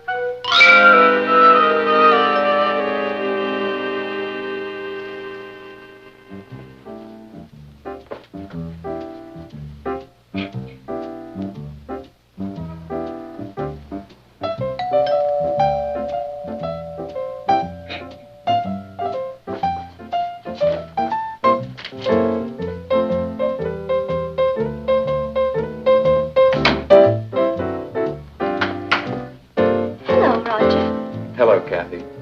I brought these for you. Oh, thank you. Come in, won't you? Thank you.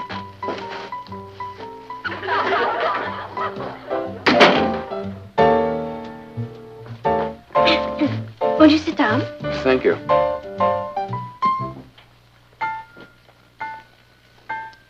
Well, we had quite a day yesterday, didn't we? Yes. I saw the story in the newspaper this morning. Did you?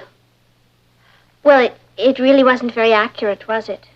Well, it didn't tell the whole truth. No, it didn't, did it? But we know the whole truth, don't we? Yep. It didn't mention that some parts of the lake were only a few feet deep. Why should they? Why should it? I'll bet you're a wonderful swimmer.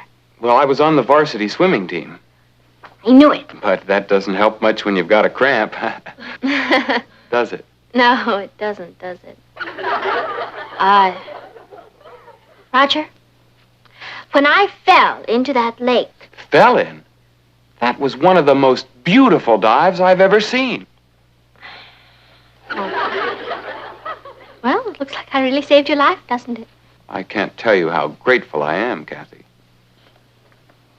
Roger.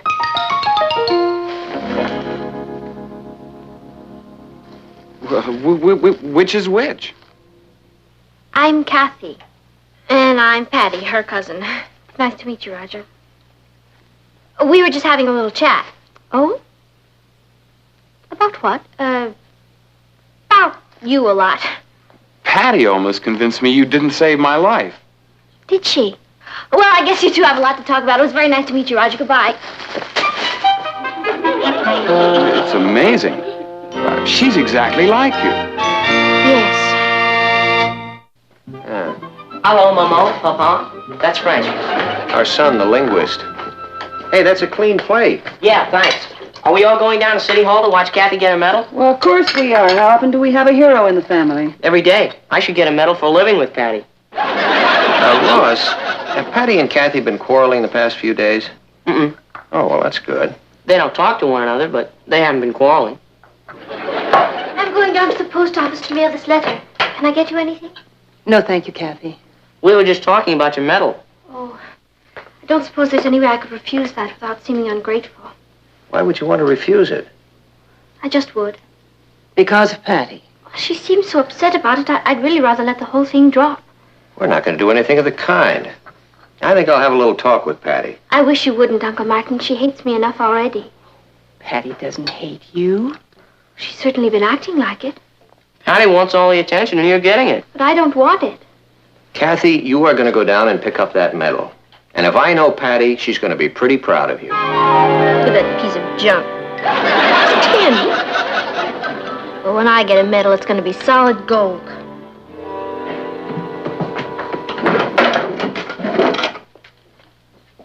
Thought you were going to the movies with Cathy. Oh, I changed my mind. It's too crowded.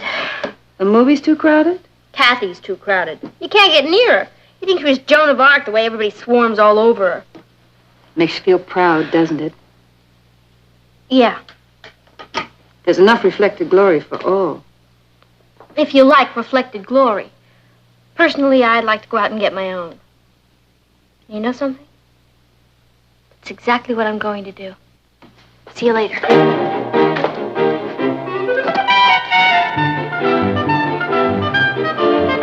Switch it to a 3-column layout and get it in here as fast as you can. I'll have Al standing by. Right. Yes? Oh, good, Joe. We'll take that up at the editorial meeting this afternoon. Fine. Goodbye. Hello, Uncle Martin. Hello, Kath. I hope I'm not interrupting anything. No, this is a wonderful surprise. Yeah, we should come down here more often. Well, I really don't find much free time during the day. But you managed to find it today. Well, what can I do for you? I've come to ask a favor, Uncle Martin. You name it, you've got it. Natalie told me you were going to write a Sunday feature story about me. That's right. That's the favor. I don't understand. I don't want you to write it. Now, if Patty sent you down here... No, I haven't discussed it with Patty. As a matter of fact, she's not even talking to me. That's why I don't want you to write the article. Well, I'm sorry, Kath. There's nothing I can do about it. In the first place, it wasn't my idea. It was suggested to me by my boss. I thought it was a very good suggestion. I still do. And it's going to appear in the Chronicle on Sunday. Patty doesn't have to read it. I'm sorry I troubled you, Uncle Martin. At least I have learned a lesson. What lesson is that? Well, the next time I see someone drowning, I'll let him. See you, Tom. See you, Tom. I've never tried analysis before. I don't know if it'll work or not. I guess the idea is to be able to talk out your problem. I think I've just about figured out what's bothering me. You see, usually I'm not jealous of Cathy. Like the time that she got all the highest marks in the whole school. I was so proud I was ready to bust. Or the time that she won the music scholarship. I was so happy to think I'd won it. So basically, I really don't think I'm jealous of Cathy. Basically. I mean, when she sticks to her own territory. But you see, Doc, when she became a hero, well, that's more in my line. I mean, I'm much more the type. I guess I felt what you psychiatrists would call threatened. Does that make sense to you? Makes sense to me. You know something? I feel a lot better after getting this all off my chest. What do you think? Well, how should I know? I'm just trying to do this crossword puzzle.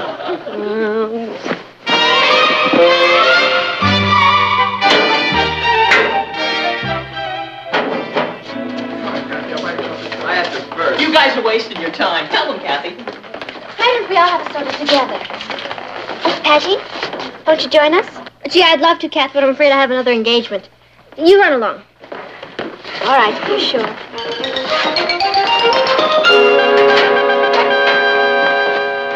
Come on, Tagger. Everybody's going over to the shake shop. You're wrong. We're not. But I'm thirsty. Well, have a drink of water. What's gotten into you? Nothing, Rich. I'm just tired of hanging around with all the kids. Why don't we take a walk by the park lake? Again? We've walked by there every day, and it's not even on the way home. All right, nobody's forcing you to go with me. Look, just because you got some crazy idea in your head... Rich, I'll go alone. Why don't you go to the shake shop with Cathy? Maybe I'll just do that. Who needs him anyway? Hello, Patty. Hello, Miss Moore. Miss Moore?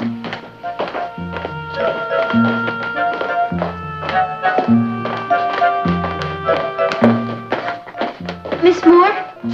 Yes, Patty. Could I ask you a question? Of course.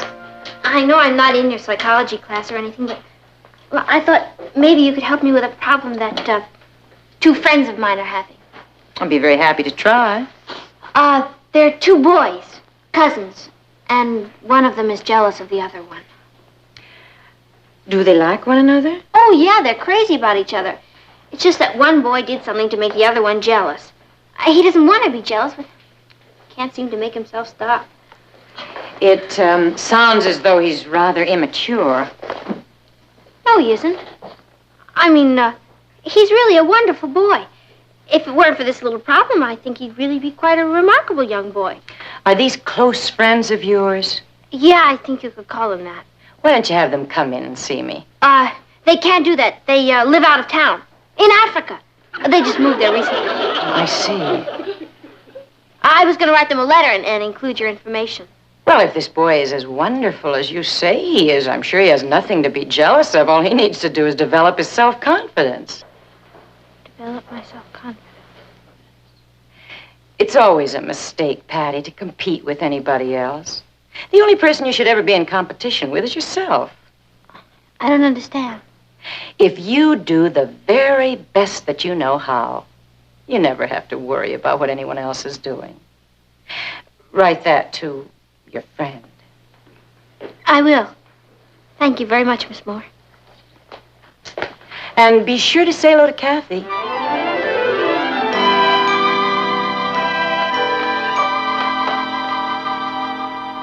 Kath, I brought something home for you.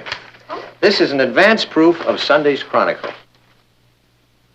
Oh. It's lovely, Martin.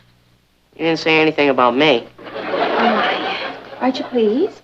Oh, yes, it's very nice. Thank you, Uncle Martin. I already sent a copy to your father. I'm sure he'll be thrilled. Wait till Patty sees this. She'll go up and smoke. Don't worry about Patty. She'll be fine. Where is she? She hasn't come home yet.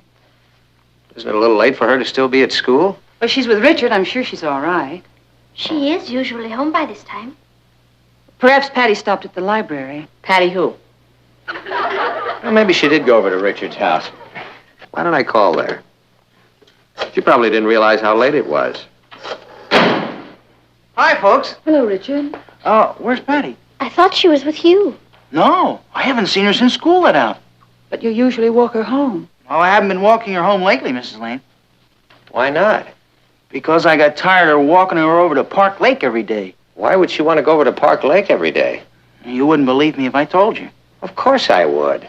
Well, I think she wanted to go over there because she's hoping to find someone drowning so she can rescue them. I don't believe it. Oh, that doesn't sound like Patty. Does to me. Richard, don't you have any idea where she is? No, sir. She could be anywhere.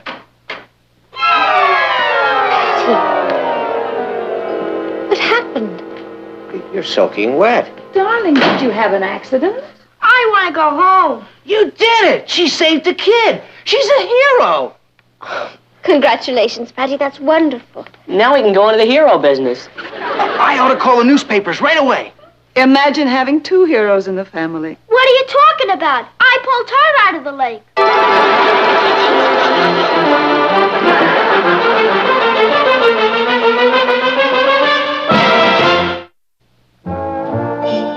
I think I know now what made me do it. She felt threatened.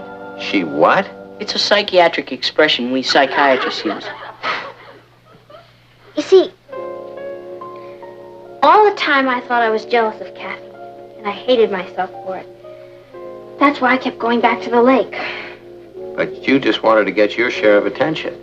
Well, that's what I thought. But that wasn't it at all, Papa. I was just afraid to admit the truth to myself. What was the truth? That I was a coward. You see, I kept asking myself, what would happen when the moment came when I'd have to jump in the water? And I didn't know. I thought, what if I just stood there and watched somebody drown? So I had to find out. Patty. So I kept hanging around the lake, waiting for somebody to fall in so I could test myself. Soon I started hoping somebody would fall in. What happened this afternoon? Well, I saw this boy fooling around on the shore. And I watched him. And there was a tree that was hanging over the water where it was pretty deep. And he climbed the tree, and a limb broke and he fell into the water. What did you do? I almost turned and ran home. But I knew I couldn't do that, so I jumped in after him. The only thing was he thought I was drowning, so he pulled me out. I see. You know the terrible part? I found out I am a coward. A coward? What makes you say that? Because when I jumped in that lake, I was scared to death. Patty, I let you in on a little secret. So was I. You were? Terrified. Honey, a hero is a coward who does something brave. There's no special merit in getting involved in a situation you're not afraid of. And it doesn't matter who pulled whom out. The only thing that matters is that you were willing to risk your life to save the life of that boy. Well, I guess we go back to City Hall again. Isn't it lovely having 2 heroes in the family? 3, remember? I have to live with her.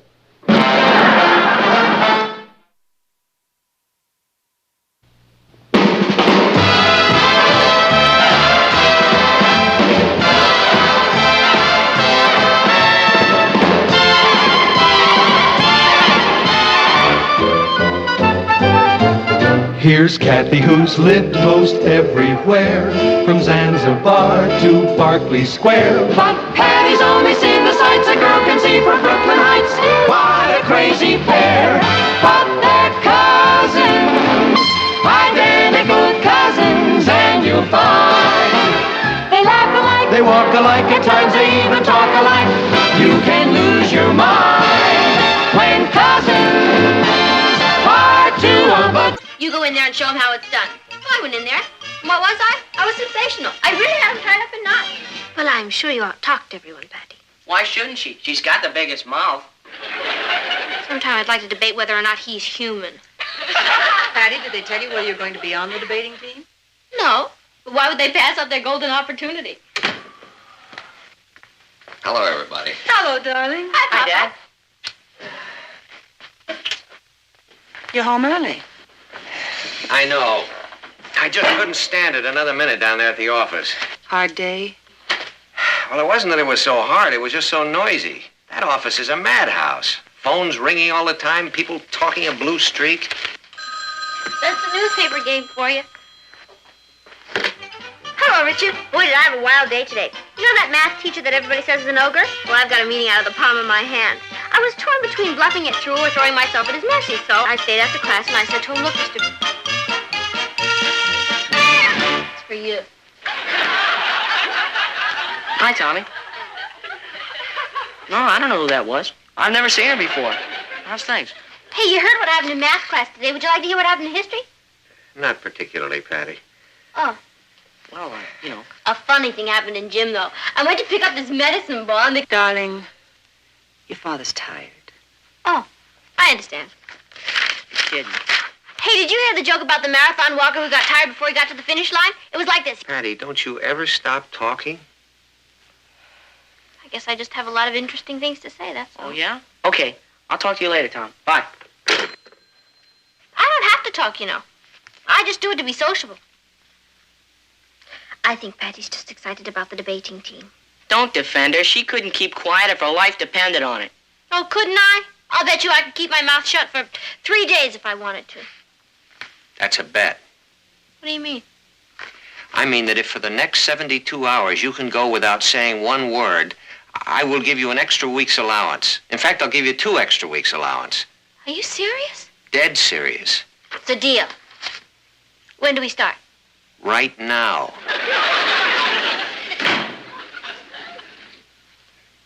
Hi, folks. Patty, have I got great news for you. They just made you captain of the debating team.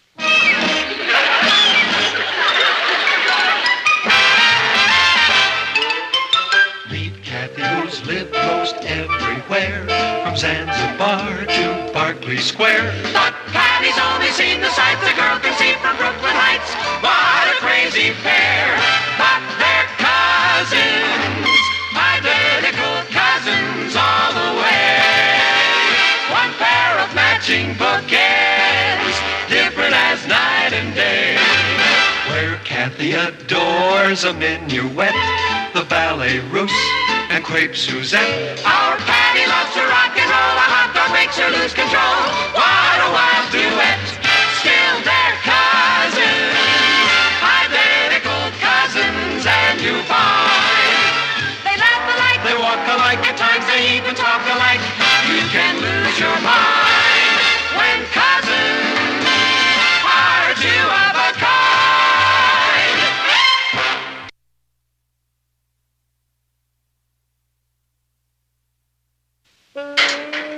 Morning, Patty. Hey, do you remember I told you I'd let you know when the Glee Club practice began? It's tonight. Why don't I I pick you up at 8 o'clock? 8:30? Has something the matter with your throat? Something wrong with your head? Well, I hope you feel better. See you later. I wish he'd stop hanging around you. Doesn't he know you're my girl? Well, if he doesn't, why don't you tell him? Yeah, I know. But you could talk yesterday and the day before that and the day before that. You know what I think? I think you're fickle. As a matter of fact, I think you're the most fickle girl I've ever gone with. And I have gone with hundreds. This little bet of yours is a good idea. Gives me a chance to get some things off my chest. You're a very spoiled girl, Patty, and ungrateful. I mean, if you have me, why would you want to look at anybody else? Yes, sir, this is a whole new side of you. I mean, we can really communicate. Well, I have to be running along. I really enjoyed our little chat. I asked you to come to the shake shop with Gloria and me, but I guess it wouldn't be any fun for you in your condition. Bye.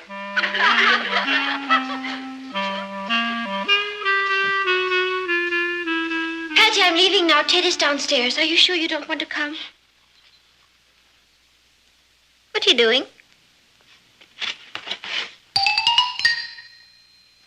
Can you spare it?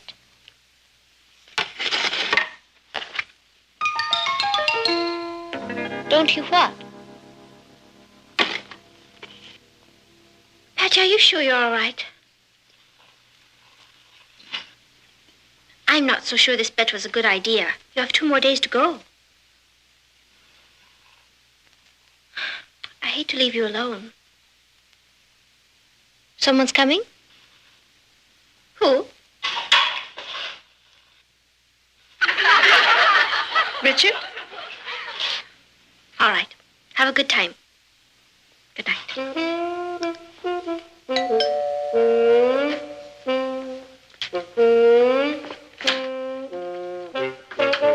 Good evening, Patty. I thought we'd continue our chat of this afternoon. Yes, sir, I said to myself, Rich, why don't you drop in on poor old Patty and give her a few minutes of your precious time? Sure I can. Did you know I was going to say that? I am not. Don't be ridiculous. What are you, some kind of a mind reader? I don't happen to think this is funny. Boy, will I be glad when you get your voice back so I can tell you what I think of you. If there's anything I can't stand, it's a wise guy.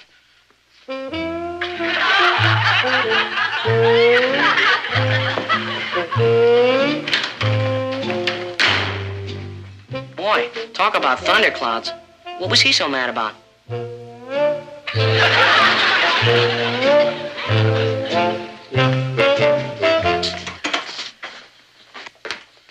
Here she comes, the girl with the golden voice. Did you bring any of those crazy cards with you? Good. After class, I'll take you over to the shake shop. I've been thinking up some things I want to tell you. All right, class. I'm going to hand back the essays that you turned in yesterday. And on the whole, I'm very proud of you. You did an excellent job. There was one essay in particular I think was especially good, and that was written by Patty Lane. Patty, will you come up here and read your essay to the class?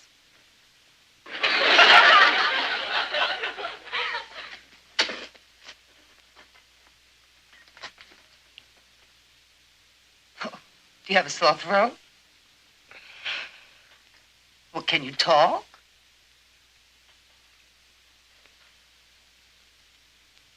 Well, come up here and read your essay.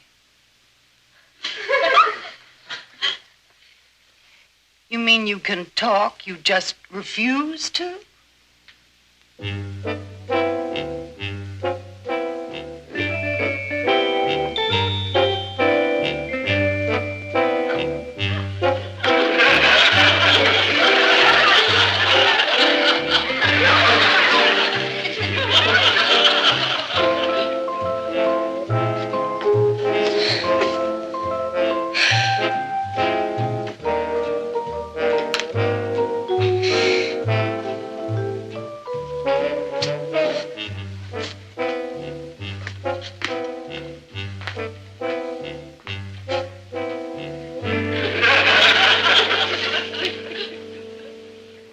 finish? 100 times? Very well, then.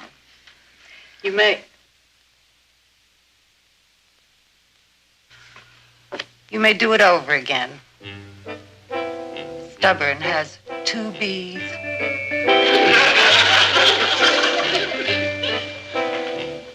Oh, there you are. We thought you weren't coming. How long can it take to write I won't be stubborn 100 times? What's the matter? Can't she talk? No, but she's very big with signs. Did you bring any? Good. I was just talking to Gloria about taking her to the basketball game tonight. Oh, I know I promised you, but that was before you had your problem. I mean, what's the point of going to a basketball game if you can't yell? What are you going to do when they shoot a crucial basket? Just sit there? We'll let you know how the game turns out. Why don't we go over to the shake shop, huh?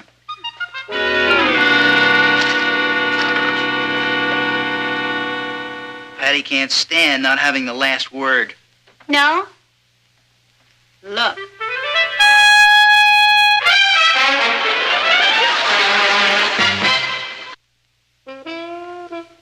Hello, darling. Hello, Ned. Guess who had to write I will not be stubborn 100 times today? You? No, I'll give you a clue. It's a sister of mine. Oh, I'm surprised. Patty's not stubborn. It was all a misunderstanding. Miss Blake asked Patty to read her essay to the class, and Patty refused. Why? Because of her bet with you? That silly thing? Oh, Patty doesn't think it's silly. She's taking it very seriously. Well, it's all well and good, but I never intended it to interfere with her schoolwork. Maybe I better have a little talk with her. If you do, it's going to be very one-sided. She's really stuck to this, hasn't she? 2 whole days. Of course, it's a little like damming up Niagara Falls. When you open the floodgates, run for your life. She probably won't stop talking for a month. But you know, I bet there isn't another teenager in the country who could go 3 days without talking. Maybe you should bottle this. Then you'd make a fortune. I think some of the other children are getting in digs at Patty. And another thing, Richard is taking Gloria to the basketball game tonight. Say, Nat, why don't I just call this whole thing off? I didn't realize it was going to be so rough on her. I could just tell Patty that I'm convinced she can do this for another day. And I've decided to throw in the sponge and pay her. I've already tried it. What do you mean? I told her that you were convinced that she could do it for another day, and you had decided to throw in the sponge and pay her. What did she say? Said no. Well, she didn't exactly say no. She shook her head no. But why? I mean, she's just out to get the money. Oh, that's what I thought, and we were both wrong. It's the principle of the thing. She is determined to stick it out, Martin. Yeah, well, maybe if I had a little talk with her. Won't do any good. Her mind is made up. Miss Blake was right. She is stubborn.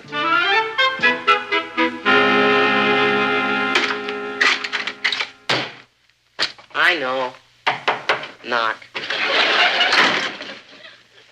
Are you busy? Good. And there's a couple of things I want to say to you. I know you can't answer back, and I may never get this opportunity again. So, I just want to tell you that I think you're the greatest sister in the whole world. I tease you a lot, but I wouldn't trade you in for a new ham set with batteries. Well, that's all I have to say. I'll start yelling at you when you can yell back. Come on, cut it out. It's anything I can't stand. It's a sentimental thing.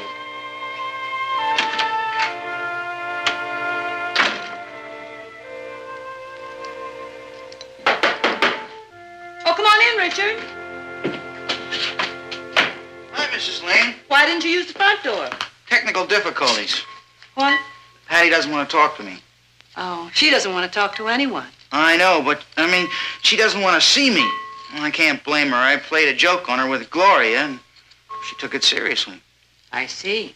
I thought maybe you could give me some ideas. I don't know how much it would help, Richard. Patty can be pretty stubborn. Oh, you telling me? She's got the temper of a wildcat. Why don't you just tell her you're sorry? I tried, but she won't listen. I even got Cathy to talk to her, but it's like trying to talk to a stone wall. You see, the thing is, Mrs. Lane, I have something very important to tell her. There's a kind of plot going on, and I think Patty should know about it. Well, that does sound serious, doesn't it? The trick is to get her to listen to me. Richard, I have an idea. Yeah? There's one form of communication that Patty has never been able to resist. Why don't you go home and call her on the telephone? Mrs. Lane, you're a genius.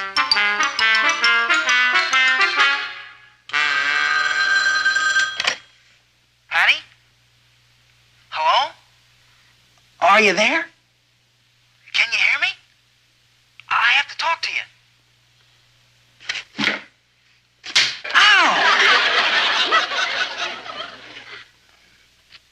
If you can hear me, rap twice. If you can't, rap once.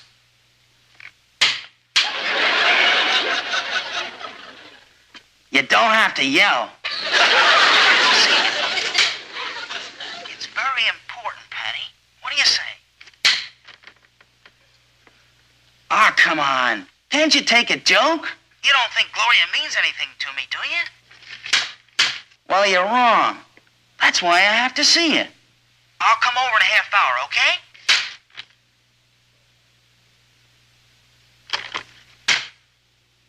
Thanks a lot, Patty. I'll see you.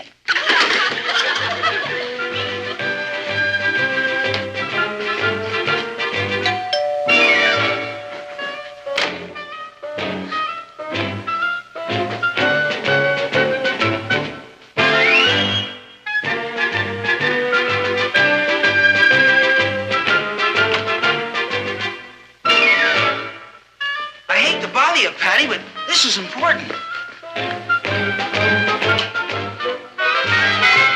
I was only joking. I told you I'm sorry. I admit I was wrong. I'm crazy about you. Patty, are you all right? Kiss me once for no and twice for yes. Oh, that's better. Can you talk now? Oh, well, when will you be able to talk? I'm not asking for me. I'm asking because I think you're in trouble. You know, Gloria tried out for the debating team, too.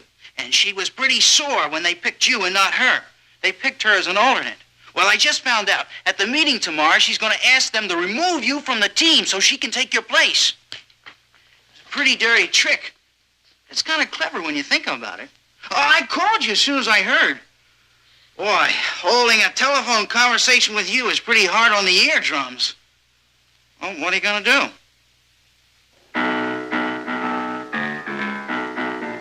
You can't do that. Patty, what time is this bed up tomorrow?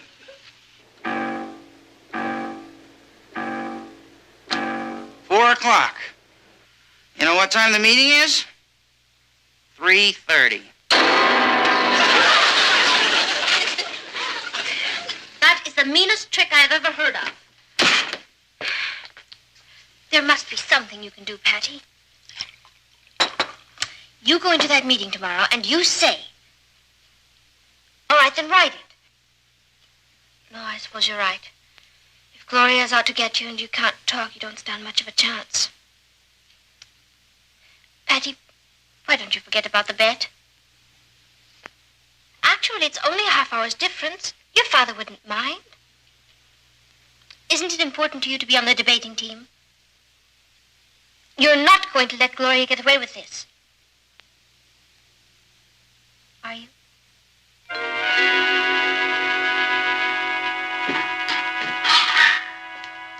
Natalie, do you have any idea what's going on around here?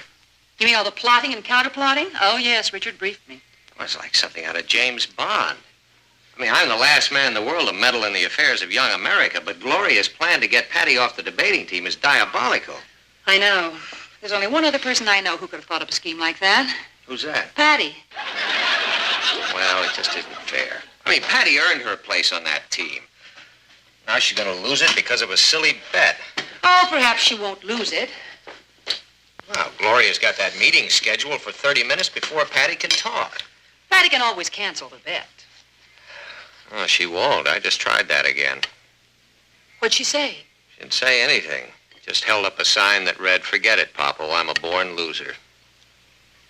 When I went up to see her, she held up a sign that said, "If silence is golden, I'm going to be a very rich kid." At least she's got a sense of humor about it. I'm afraid I haven't.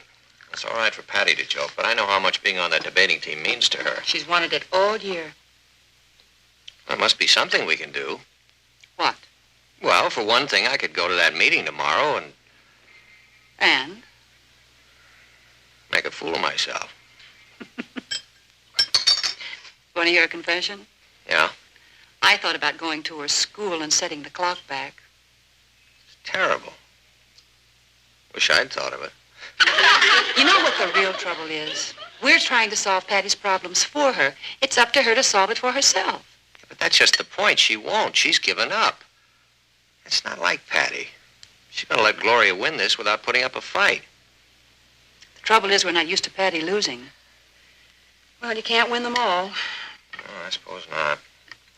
How does she get herself into these things?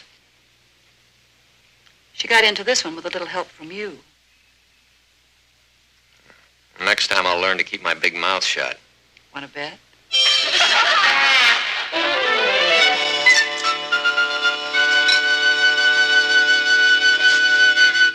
Why don't we get started? It's not 3:30. You're not even supposed to be here. You're not on the debating team. I'm an amicus curiae. What does that mean? I'm not sure. Look, why don't we wait for Patty? She's our captain.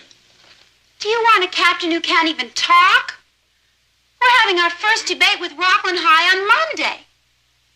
You want to win, don't you? Come on, let's get to work.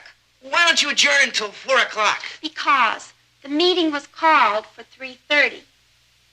Look, if Patty's not interested enough to be here, she's not interested enough to be captain of the Brooklyn Heights High debating team. I tell you, she'll be here at 4 o'clock. Call the meeting to order.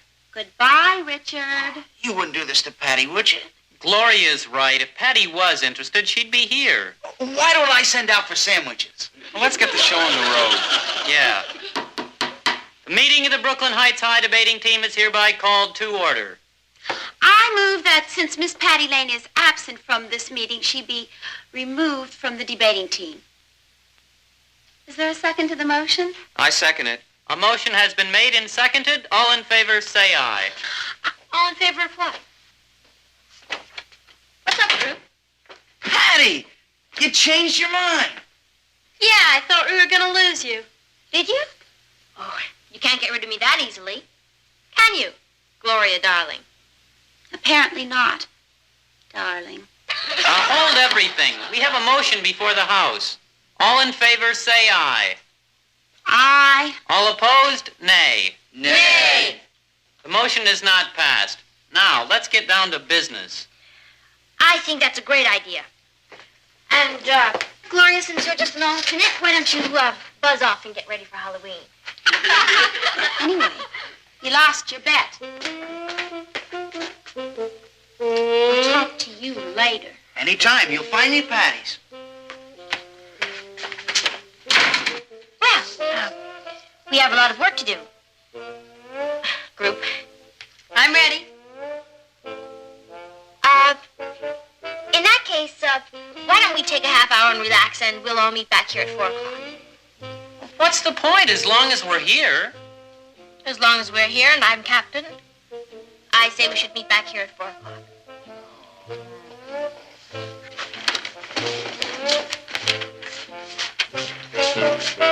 Boy, I didn't think you were going to get here on time. Neither did I. You decided this was more important than the bet, huh? Yeah. Well, who wants to win a silly old bet? Oh, that's funny. I thought it meant something to you. Who? Me? Nah. I guess you're glad I got rid of Gloria. Once for no and twice for yes. Once for no and...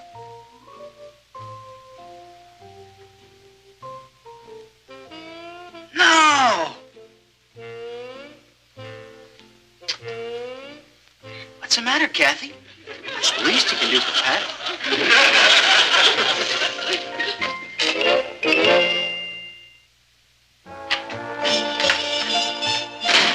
Hello, Nat. Hello, darling. Well, tonight's the big night. Patty talks. Martin, you're going to I'll be bet so- I was right about Niagara Falls, wasn't I? Well, if I'm not mistaken, she started bending your ear at 4 o'clock on the dot, and she hasn't stopped talking since. She is at home, isn't Oh, she? yes, darling, she is at home. There she is, the chatterbox of Brooklyn Heights. Honey, I'm really proud of you. You did it. Are you glad it's over? Did you have a good day? Oh, I owe you some money, don't I? You can talk now, you know. You won the bet.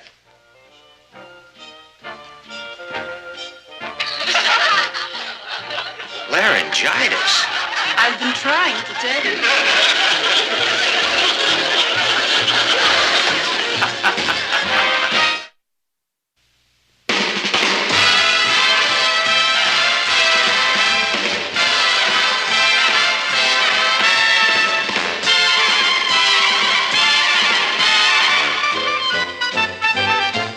Here's Cathy, who's lived most everywhere, from Zanzibar to Berkeley Square. But Patty's only seen the sights a girl can see from Brooklyn Heights.